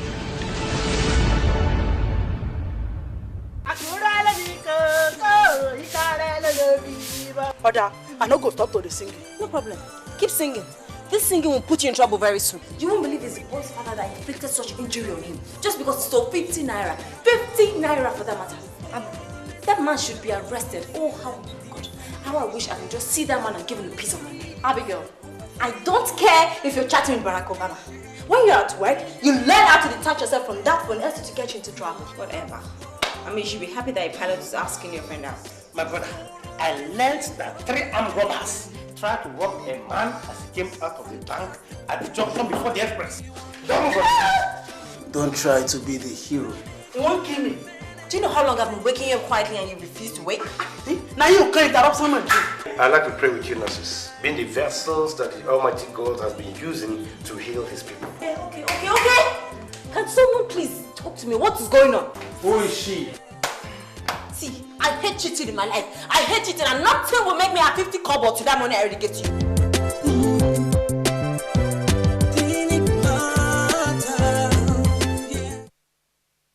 Me? Oh, you give me way too much credit. You know what? You got what you want. But what shocks me is that you don't care at all about Hakim and Lulu. What was that? That was me trying to save the two of us. At the expense of someone's career? A man's got to do what a man's got to do to survive. All I need is answers. How about you stay away from my reporters and stay away from my newspaper? Hakim could be Mabel's son, but that's yet to be verified. But where do you get all these stories from? I'm a journalist, but what I don't buy... If you spend less time on the phone, you should probably move up to speed. Oh gee, thanks for the advice. I am your mother, not one of your cheap whores, and you need to show me some respect.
Follow the beat, follow the beat, follow the beat, follow the beat.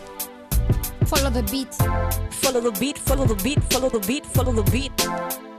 Follow the beat. Follow the beat, follow the beat.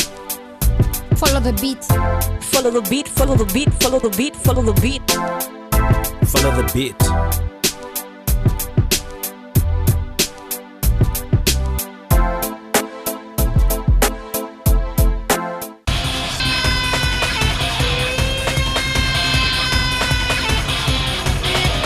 The average age of the international team is under 18. The primary role of Team Uganda is to remain to Division 2.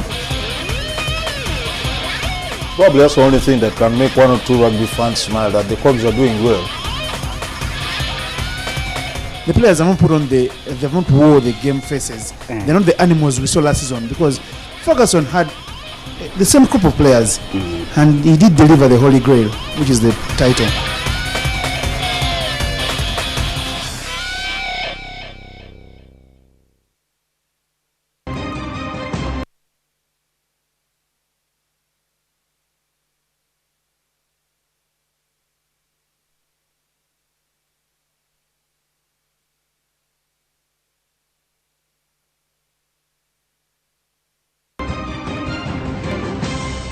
You're watching Morning at NTV with Simon Kasiate, Mabel Kebirunji, and Brian Mulondo. It's exactly 5 minutes after 8, and of course it's so busy up here at the rooftop with the water everywhere. But we promised you that we would come to you live no matter the rain or too much sun. And you can see my dope-looking suit is really getting very wet. But let me, before the break, we're just looking at Charles Chapman. Charles Chapman, the boss at Umeme, and he's telling us about the results in 2013. And in a couple of minutes, they'll be sharing those results with their shareholders. They are likely to get, an increase in the dividends from 16 to about 24 shillings. Wow, it's definitely, Umeme is definitely reaping big. And a reminder that we'll be bringing that broadcast live to you at 8:30 a.m. and it's going to be happening at the Serena. But quickly, through your Twitter comments, at Morning at NTV, at Joel Senyonyi, at MB Gold 2. You're looking great, cold, but you guys pulled it off. That is at Divi_VAR. And LC Muha tweeting for us. I think Mr. Atserugo should definitely recruit you as part of the our IT guys and our social media guys. Peter also down there doing a fantastic job. At Gabriel Iguma also tweeting Umeme, the big story today, dividends to shareholders, and also copying at Hen Ruga. All right, at just more at Agira Youth Complex also retweeting there for us, and Mabel will be coming up, of course, in a couple of minutes with your comments on Facebook. But before we go to Mabel, a link on what's happening here at Chintu Road. You can see that the traffic is really slow, really slow. This, I think, in very many days that I've seen cars this slow, because of course obviously the weather, but you can see at Chintu Road very slow paced. Obviously our traffic officers have enough raincoats and they are doing good on the job. It's drizzling wherever you are. You can send us, whether it's flooding, especially if you're in Bwaise, that the thing is not yet done, but the bypass with the channels not yet done, so obviously it must be flooding. And in any other place, I just got a message coming in from Lunguja that is also very muddy over there. All right, some of you asking what is the relationship between rain and electricity. Mr. Chapman should explain that, because every time it rains, the power goes off. Others are gloating that 100th game leaves a scar on Arsenal. Okay. Ismail, come and tell me what happened. Am I supporting the wrong team? We'll be looking at that and more. But let's cross over to Mabel with your Facebook comments and your birthday wishes. Good morning. On a cold, wet Monday morning, but we are here to brighten up your day, and we hope you are warm wherever you are. To some of your messages now on Facebook, we earlier hosted Mr. Charles Chapman, who is the MD of Umeme.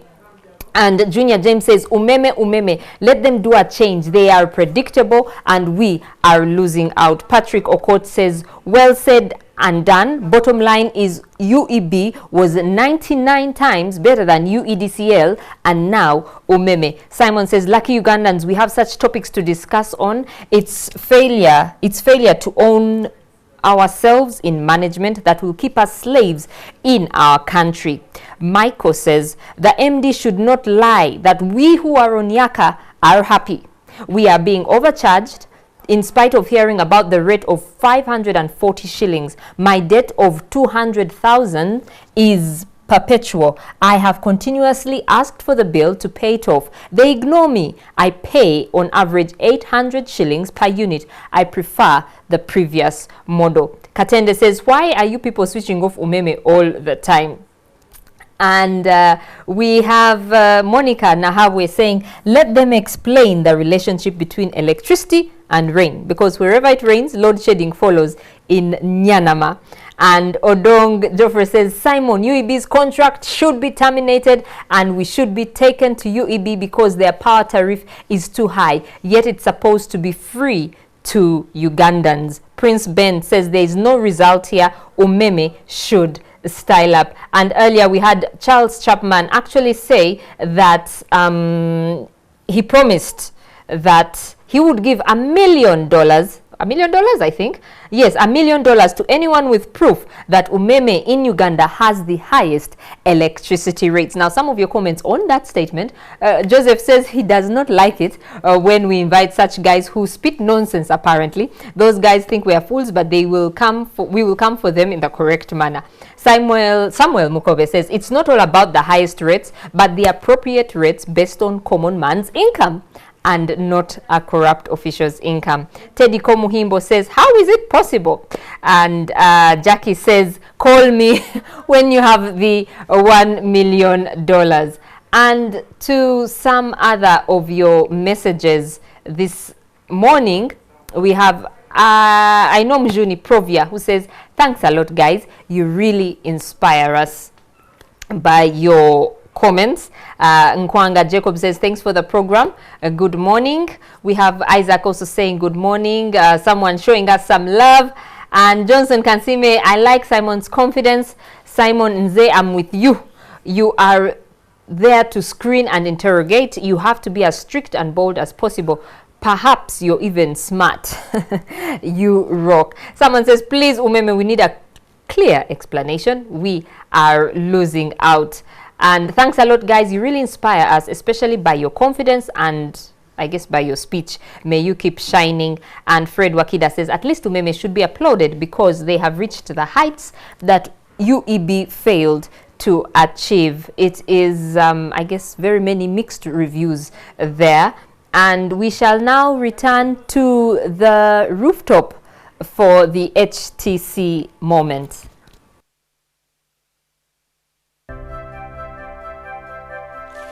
We started with the goal of bringing the power of computing into the hands of people around the world. From the beginning, we were designing many of the world's first touch and wireless handheld devices.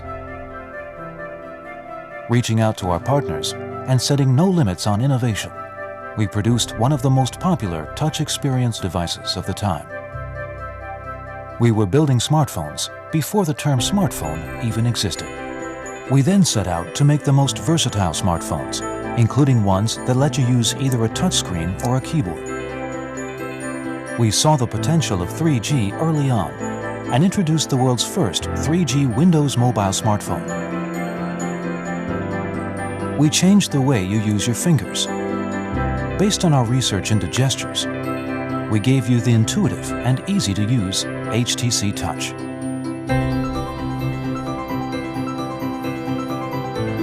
We then announced a new way for you to experience the internet with the world's first Google Android smartphone. To give you the most personal experience, we introduced HTC Sense, a user experience that fundamentally changes the way you use your phone by making things work the way you expect them to. We once more revolutionized the industry by launching the world's first 4G Android smartphone. We integrated Beats audio into our phones to deliver the most authentic sound experience, enabling people to finally feel the music the way the artist intended. We created a one-of-a-kind phone with an amazing camera that outperforms most point-and-shoot varieties.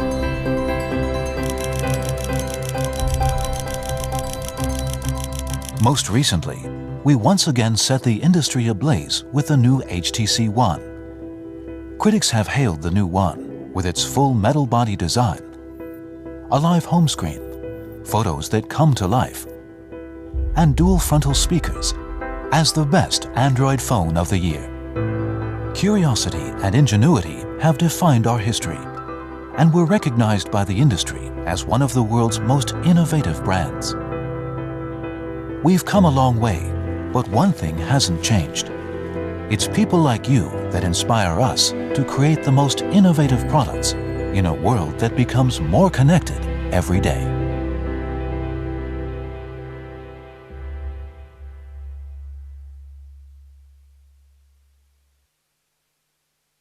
15 after 8, very cold morning, but we are deciding to keep on keeping on. And thank you so much for joining us, whether online or in your telly. You can also stream actually youtube.com/NTV Uganda/live.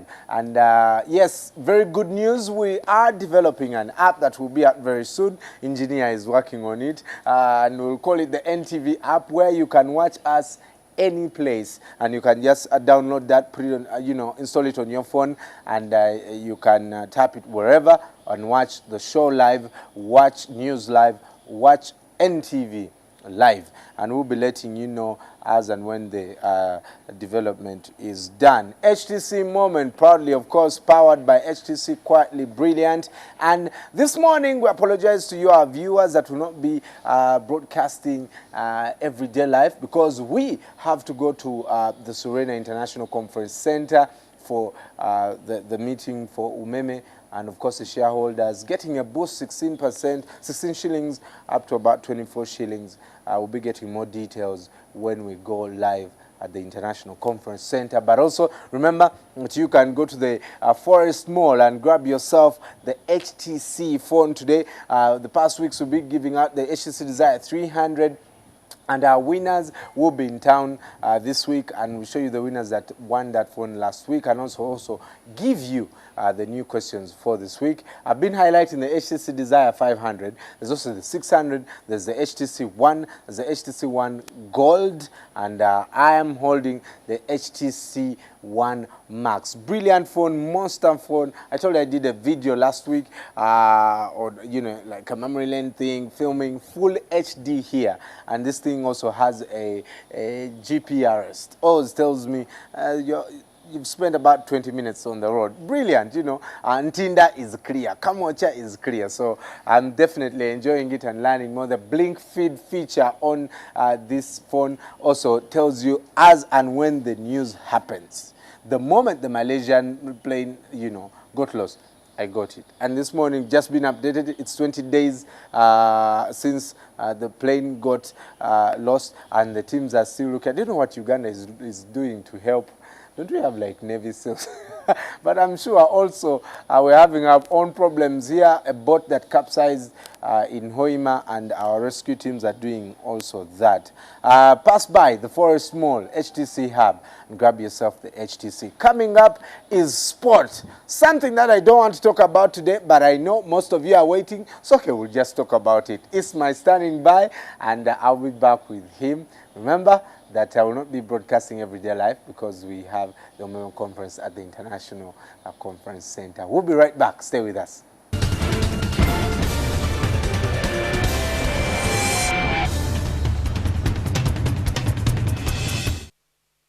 Good morning, good morning, good morning, Isma. Good morning, Brian. Probably the Don't toughest. ask me how my weekend was. Yeah, probably the toughest Monday. I've had to make it to work because there's quite a drizzle outside, and it doesn't seem like it's easing. Yeah. So not the easiest morning to be here. Is it the culture that when it rains in Africa, generally everything stops? You have a good excuse for your boss, especially if you don't have a car, like boss. Probably I should give that excuse next time.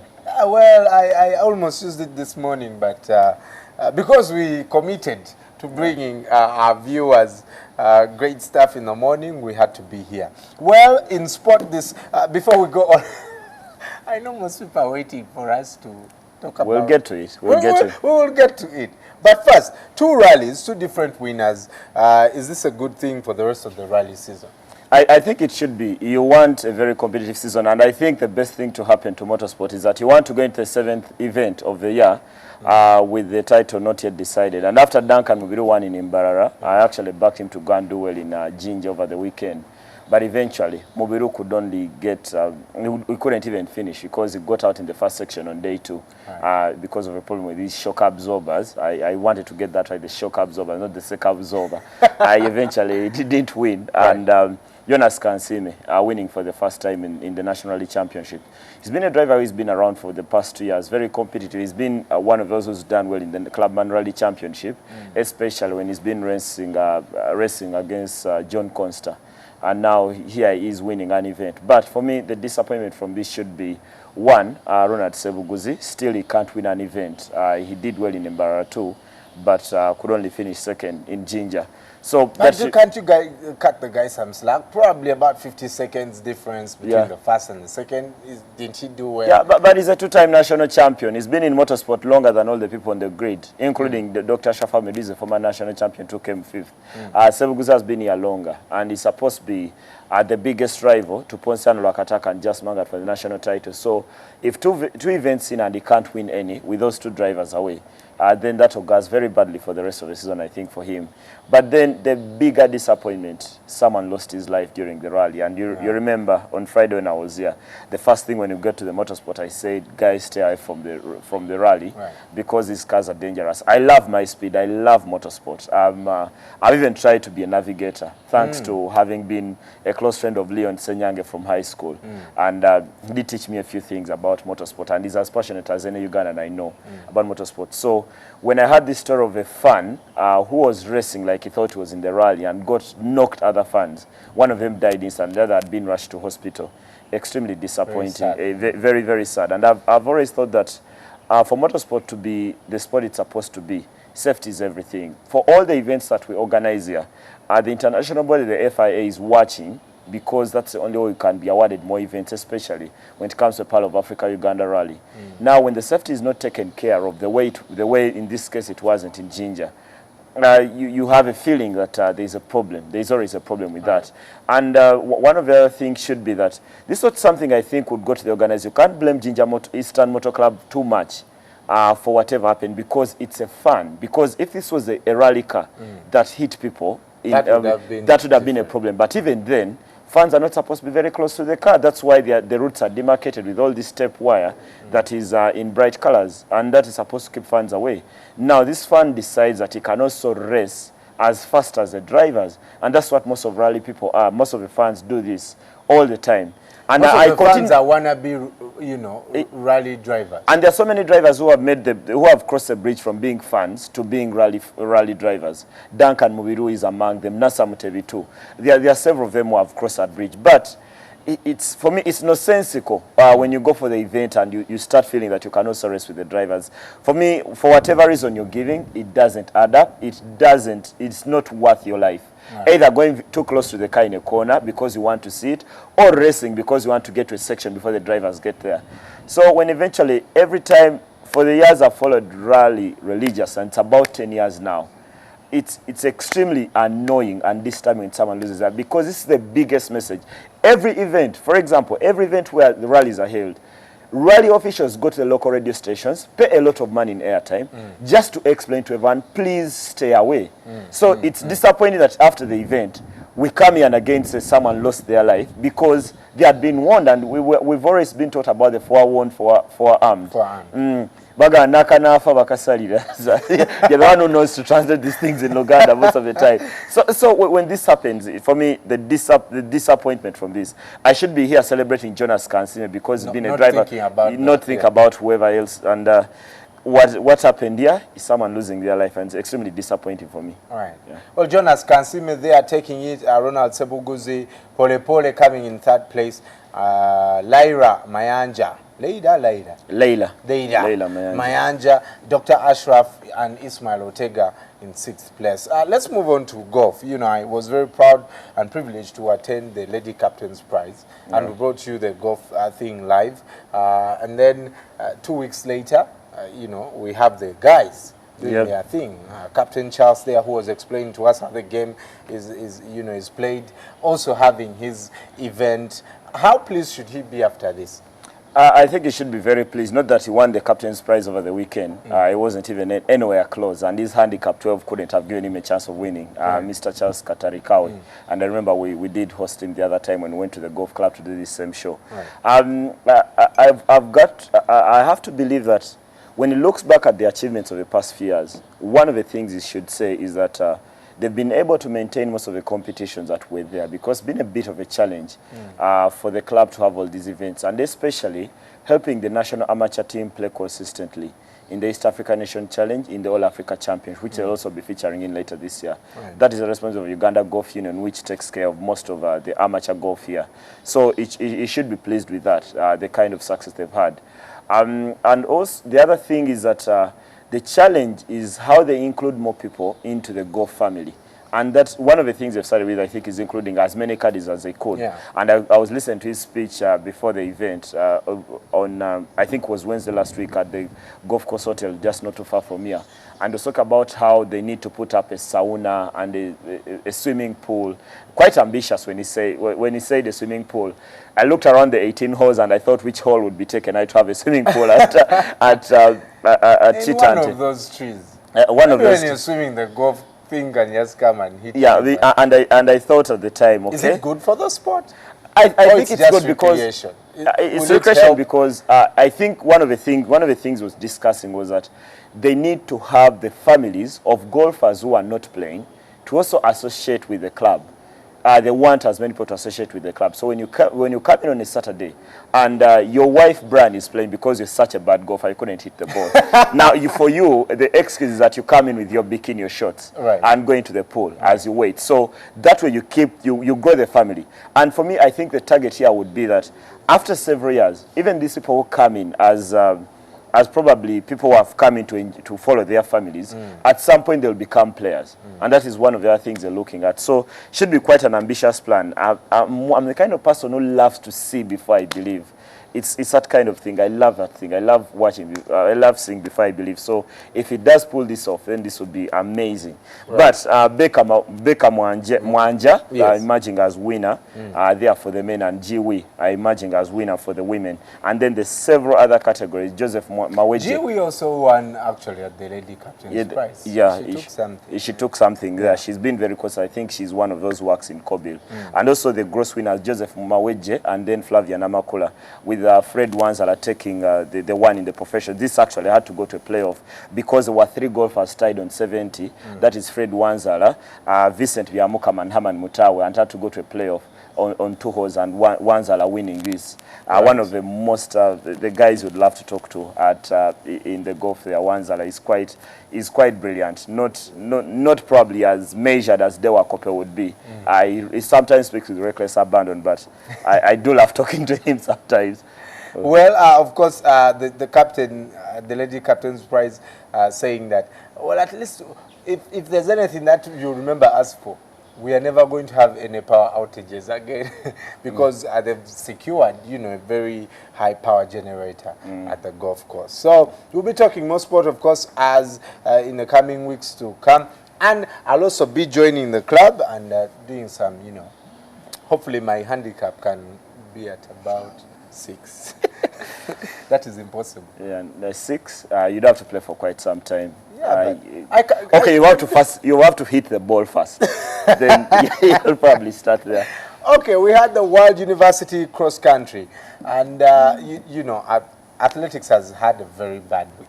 Yeah. Yeah, actually the past 2 weeks. Yeah. And the university is also coming up. How much relief should our athletics feel with the university side sweeping the world cross country?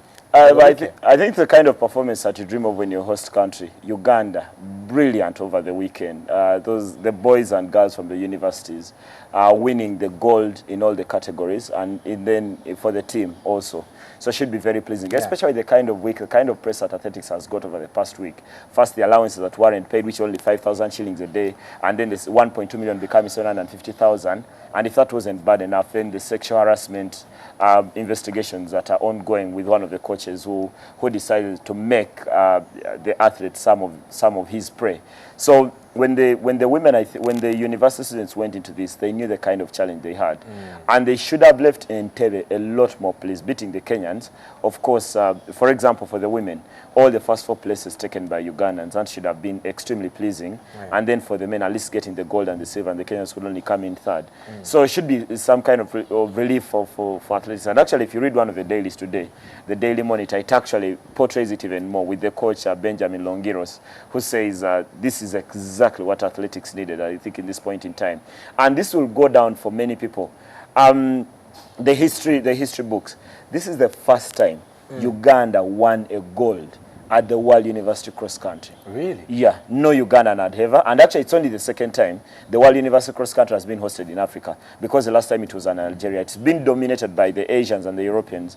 Many times this team, the Ugandan teams, don't get the chance to feature here. And actually, I remember one at the World University Games in China. Should have been in 2011 in Shenzhen. Not many Ugandan athletes made the journey there. So to be able to host this, that is one. That's a big success for NUS, for the association that combines all these universities in terms of sports. And then also for the Ghana athletes themselves to go there and win medals. It's extremely satisfying. And the circumstances that the previous week, I think it was on in the news more for the sexual harassment than the training. It should be one of those things that should make their week a lot better. Right. Yeah. Well, good stuff for Uganda. I always thought maybe were the other countries weak, Canada, Japan, were they weaker than us? Or Kenya was here. You can't get a better. You can't get a better country than Kenya. And I've been having an argument with a former athlete who happens with my friend Dixon Okello, and he was telling me, I was giving an excuse about what happened in Colorado, and said one of the things I was told by one of the Kenyans was that the track was too flat and too dry. Now, when the track is a lot wetter and with a bit of hills, the Ugandans will compete better. And that I think is part of the difference. We are from Kololo, then we went to the NTV golf course. It's a much better track, and I could actually see it on television that the track is a lot different from what was in Kololo. So probably that too could have been something that helped the team. And then you've got to appreciate the university like Indeje, who opted forest in Indeje, where the athletes were training. They could run through trees, and that is a bit pleasing. That in terms of preparation, probably that was much better than the national team had before the Africa cross country in Kololo. Yeah, that's good. Well, let's move on to football. The El Clasico, Barcelona. I think you expected Real Madrid to take this. Yeah, I went for Real Madrid because they had been playing some of their best football this season, and actually the last time they had lost was to Barcelona late last year. And in the end, Barcelona winning 4-3. There's one thing that sportsmen always tell me about what pushes them when they're on the pitch. There's always this thing they say, the team that wants it more will take it. Yeah. And on the day, I've got to think that Barcelona wanted it. They knew that if they lost to Real Madrid, there'd be 7 points off the lead. And for me, it's a bit of an image, it was a bit of a dream. With 9 games to go, Barcelona can't be 7 points behind. Yeah. They are too good a team to be 7 points behind.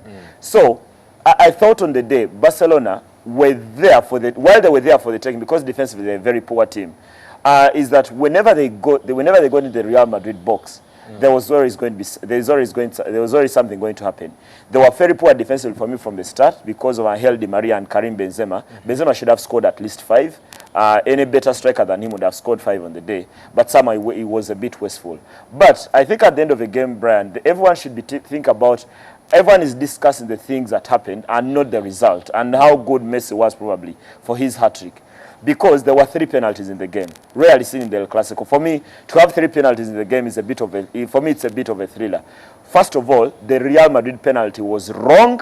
It was daylight robbery because Ronaldo was fouled outside the box. That is one thing. Then 2 is that the Barcelona penalty, especially the first one, was a bit questionable because I don't think Sergio Ramos did that much to Neymar, and eventually Ramos got himself sent off. The third was a stonewall penalty, the one that Iniesta got. But in the end, for me, the result, the thrill I got with the game, all those things shouldn't count much, especially the kind of result that they got and the kind that is going to represent in terms of the title race. Now there's only 1 point in it. Atletico Madrid are top of the league. There's 1 point in it with 9 games to play. This should be what we all want to see. With 9 games to play, 1 team to be competing at this level. Right. People think the Bundesliga is boring. People think Juventus has made the Italian Serie A boring. People think the Bundesliga is boring. So, in a situation where Barcelona are doing is going to the Bernabeu and winning by 4-3, we should all be glad. We should all be glad. And probably many of us are not glad because we are not neutrals that I am. Many of us are skilled for Ronaldo or for Messi or for Real Madrid or for Barcelona. So we never really look at this in the kind of the winner being football. Right. But on the day, but you should be disappointed. When you go 2-1 up, you've got to get the result. For everything that the quality at Barcelona are, with Messi and Iniesta, who are doing a lot of damage to that Real Madrid backline, they've got to get the result. I'm extremely disappointed in the way, for example, Carlo Ancelotti set up I thought they needed to have started with another midfielder. Eventually, I could have been wrong because Angel Di Maria had a blind at the start of the game. Set up 2 goals, was running rings around Daniel Alves at right back. But then, I always thought that Madrid were always going to be skinned in the middle. And that's what exactly happened. That's exactly what happened. They couldn't get to Iniesta. They barely got to Fabregas. Though Fabregas was poor, they let Messi run the shock falling, coming back deep. So they should have put in Isco or Laramendi or something. They needed something like that. And for me, they didn't get that. And for me, Carlo Ancelotti should be disappointed with the kind of result. And at 3-3, I think you've got to be a lot more defensive. They've got to be a lot more defensive there, Real Madrid, because they had, at that point, when you have a point in the bag, that would have kept you ahead of Barcelona by 4 points. So when you give away that 4th goal, then you're probably not doing enough as a manager, and probably players lose games, players win games, managers lose them. Like we'll be talking about Arsene Wenger in a moment. Let's cross over to to Arsenal. That was not even, I think Chelsea, my match ended at 2-0, I must say. I want to first have your take as a fan, from what you saw. I think... Was Chelsea better? Do you think Arsenal should have done more? What kind of start is that? Was that an accident? No, it was not. But one thing that I've noticed, when it comes to head-to-head players, I think Chelsea, they definitely, individual players are better than Arsenal. If you say we are coming, Cazorla against who? Against Eden Hazard? Or Arteta against Nemanja Matic? No contest there? No contest. But one thing that I've noticed, when Arsenal concedes a goal in the first 10 minutes of any game, they're likely to lose. By the time they come back, it's second half and we're at 75 minutes. First of all, they're extremely slow starters, and that's been a problem for them this season. I remember the game against Southampton a few weeks ago. They started so poorly. They eventually got the result. They didn't lose that one to Southampton, but it's been that kind of thing for the Arsenal. But for me, like managers lose all games, I thought Arsene Wenger set up the wrong way. The moment I saw the team sheet and didn't see Matthew Flamini in there, and then on the other hand, I could see an extremely physical Chelsea midfield, Nemanja Matic and David Luiz. My prediction of 1-1 went out of the window. Because you don't set up for an away game the way you set up as if you're playing Aston Villa at home. But it's that simple. I think you believe that, I've always thought Flamini is a beast in the midfield. You bring him for games like this. Exactly. To take, to just take the midfield all over. Exactly. You've got to set up a lot more defensively. Now, when I saw the midfield that had Thomas Rosicky, Mikel Arteta, Alex Oxlade-Chamberlain, I think Lucas Podolski on the other side, I started to fear for Arsenal before the game started. But then, on the other hand, take nothing away from Chelsea. They always beat Arsenal, especially when it comes to Jose Mourinho. Is yet to lose to Wenger. To Wenger. That is 11 games, 16 of them victories. I thought Chelsea were brilliant. They knew Arsenal were there for the taking. And you could say even if Flamini was on the pitch, they could lose by 7-0. That happens. But the way the midfield was overrun for me at the start of the game, Arsenal should have set up better. They should have known that, we're playing the leaders in the league. They should have treated Chelsea with a lot more respect. You don't play against Chelsea the same way you play against Southampton or the same way you play against Norwich. And for me, that is a problem. Arsenal fans should be feeling hard done by the way Arsene Wenger is too stubborn and his lack of a tactical setup that will change according to the opponent he's playing. Because Mourinho knew Arsenal passed the ball a lot faster than many teams. They'll exchange a lot of passes. So what does he do? He goes for Matic and Luiz in the middle. That means he has a lot of grit. He has a defender, first of all, in midfield in David Luiz. Then he has his back four. He has a right back who doesn't do anything going forward in Cesar Azpilicueta. So that way, if these 6 stay back, the 4 defenders and the 2 midfielders, that means he can let the other 4 run at the Arsenal. And that's exactly what they did. Andre Schuller, Oscar, then Hazard, and Samuel Eto'o. And eventually when the goals came, there's a bit of inevitability about it. The moment Chelsea crossed the midfield, you wouldn't think Arteta would get in the tackle. You knew the moment they got to the box, they were going to score. But for whatever reason, 6-0, there is never an excuse for that. I personally also think Arsenal has lots of attack-minded midfielders than defensive. Flamini should be the only defensive midfielder. He should be the guy. He should be the guy for this game. I actually see him as the player who started for me the decline of the Arsenal. The moment they refused to give him a contract, remember a few years ago, and decided to join AC Milan. The moment that was the start of a decline, you cannot fail to play Flamini in such a game. Ateta can tackle. Cazorla is irrelevant without the ball. At what point do you, Arsene Wenger, decide not to put players who are going to do the job at a very tough venue? No one wins at Stamford Bridge. It's over 70 games. It's now 76 since Jose Mourinho came in here. So the disappointment is for me, the Arsenal setup, they should have considered 8. Probably that would have been more satisfying. Well, you know, my Twitter was busy the whole weekend, and I decided not to comment. Though some of you are killing me, and you know, it was their 1000th game. What a bad way to really celebrate his time at the Arsenal, and conceding 6 goals. It still is Arsenal's most successful manager in those 1,000 games. 3 league titles. No one has done that for the Arsenal. He stayed 18 years. Right. Arsene Wenger. But sometimes in this kind of games, now you can imagine the stats read. Arsenal in the top 3, but they've shipped in 17 against the top 3. They shipped in 6 against Man City. They shipped in 5 against Liverpool. Now another 6. Are they supposed to be winning the league title like this? For me, no chance. And I never thought they would win. Probably Saturday gave everyone an answer. Right. Well, just a reminder that we'll be crossing to the International Conference Center in a few minutes, and I apologize for delaying that. But Umeme, of course, sharing some of its dividends with the shareholders. A likely possibility that they'll be rising from 16 shillings to about 24. We'll be getting those details very soon. But yes, stay with us. We'll be crossing to the International Conference Center in a couple of minutes. As we wrap this up, let's go to Italy. Juve Napoli. What happened on the weekend? Juventus did win their game at Catania. Very ill-tempered game, very physical. Eventually, Carlos Tevez got Juventus the goal they needed in the second half, and they won the game. So that means they are 14 points ahead, and Napoli are losing because they lost at home to Fiorentina. A goal scored by a forgotten man of European football. He worked in there as Fiorentina won their game. So Napoli are falling way off, but Juventus are still 14 points just ahead of Roma, who won their game at Chievo. So should be a satisfying result for Roma. But just like Bayern will be, I'll be telling you tomorrow, Bayern will be champions of the Bundesliga with 7 games to spare if they beat Hertha Berlin tomorrow. The same way Juve will be champions. Are you using the word if? Are you if seriously using the word if? Are you really? Yeah. Am I saying if they'll be champions tomorrow when they beat?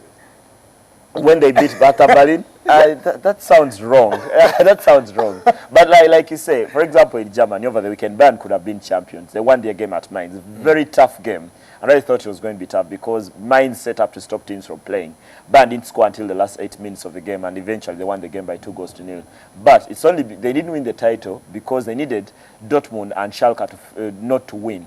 And both sides won. Dortmund winning a very good game at Hanover by 3-0. That meant that Bayern have to wait, and that will be tomorrow in the capital. As they travel to Hertha Berlin, the biggest stadium in the Bundesliga, that is 85,000 seater. There should be there should be a fanfare in Berlin tomorrow as Bayern retain the title with a record of 7 games to spare. And after that, they only have 1 game to play. Manchester United. That comes up in early April. So they have a lot of time to prepare for it. What chances does Arsenal have of taking the trophy? I've never thought they had a chance from August, and even when they were top of the league, I always thought they don't have a bit of the quality, the grit. There are those things that would work in Arsenal's favor. I haven't seen enough this season. I think the chances of Arsenal taking the trophy, as good as Uganda's capital being moved to Gulu today, the capital city being Gulu, and there isn't a chance of that happening. I don't think Arsenal will be champions this year. Well, probably Arsenal fans should be pleased. FA Cup. I think they should be pleased. They should win the FA Cup. If they don't win the FA Cup, I would sack Arsene Wenger. But on the other hand, is that Arsenal fans should be pleased. For 7 years, Arsenal not even in a position where they could compete for the title in 30 games. Right. They were always fighting for 4th or 5th at this time, chasing Tottenham.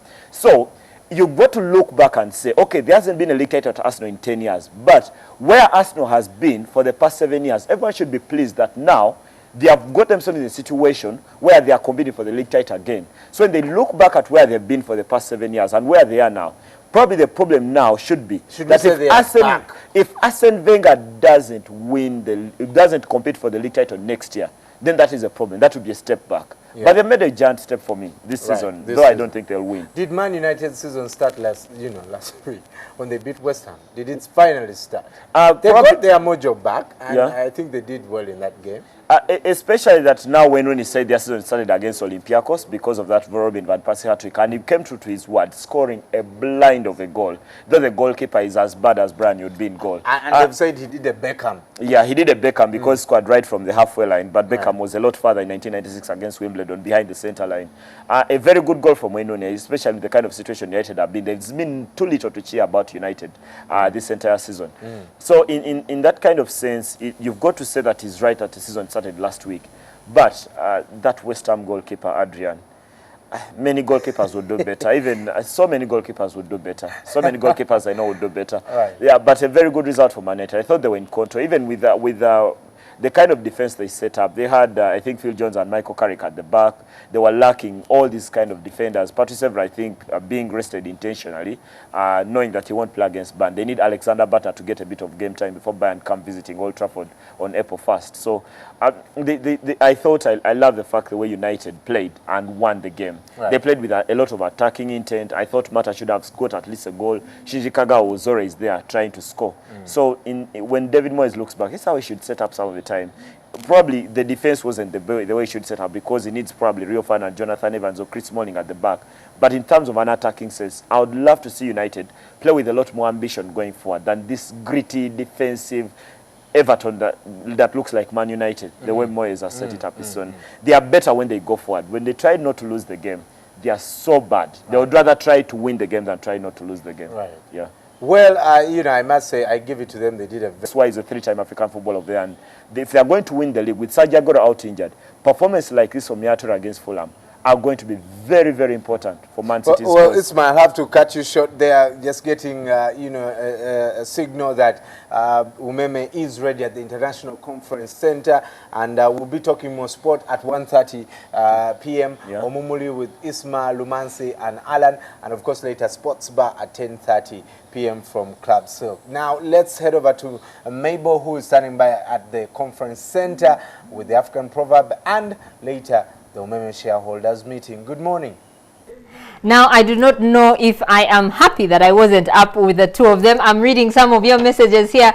Peter is saying, morning Isman, Bran, talk about my Barclays Premier League prediction I gave you. And Lawrence says, Arsenal, Oye. Katende says, Bran, don't worry about your team. Kanyesige says, sorry, Bran. And Mebo Mushabe is saying, where is Mebo? I like seeing her smile. Is it because she's a big distraction to Isma? And I guess so many people are having us because Arsenal lost over the weekend and they lost in such a bad way. Otto Gerald saying, Bran, thanks for the show. What is the stand for the red given to Gibbs instead of Chamberlain? And we have Kamia saying, Bran, we know our problems as Arsenal. We know when, how, and why we lose. Just keep cheering your team.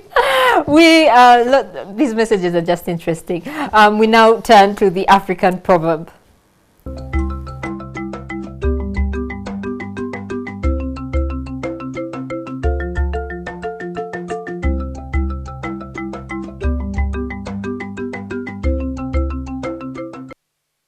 Ants do not fail to pull a grasshopper. Two ants do not fail to pull a grasshopper is our African proverb today, coming in from Tanzania. And I think it basically means when you're more than one, you can at least achieve even the impossible, because the size of the ant, I think, is like quarter or maybe an eighth the size of a grasshopper. But when the two of them get together, they are able to move mountains, as you can think of in any other way, whatever it is in your life. Well, moving on to some of your Facebook messages. Ronel Bean saying the Gunners got violently gunned down. Brian Lennon saying it's our team Arsenal, though it was 6, we are still the best. Love Arsenal and we never lose. I don't know. I don't know. Should I still go on reading these messages? It's just it was a painful loss over the weekend, but we love you all. A picture of Brian and I here, and some of you sending your sympathies to us. Well, thank you for watching today morning at NTV. We have come to the end of the program. We will leave you later on with a live broadcast of the release of the audited financial results of Umeme for the year ended 31st December 2013. It is happening here at the International Conference Center. And we do wish you a wonderful morning. We'll be back tomorrow, same time.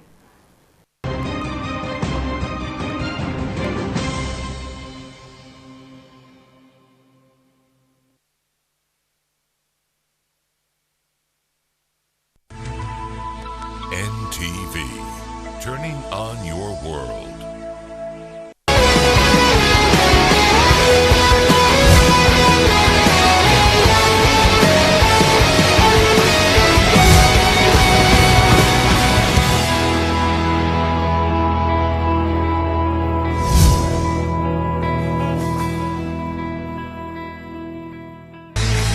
Behold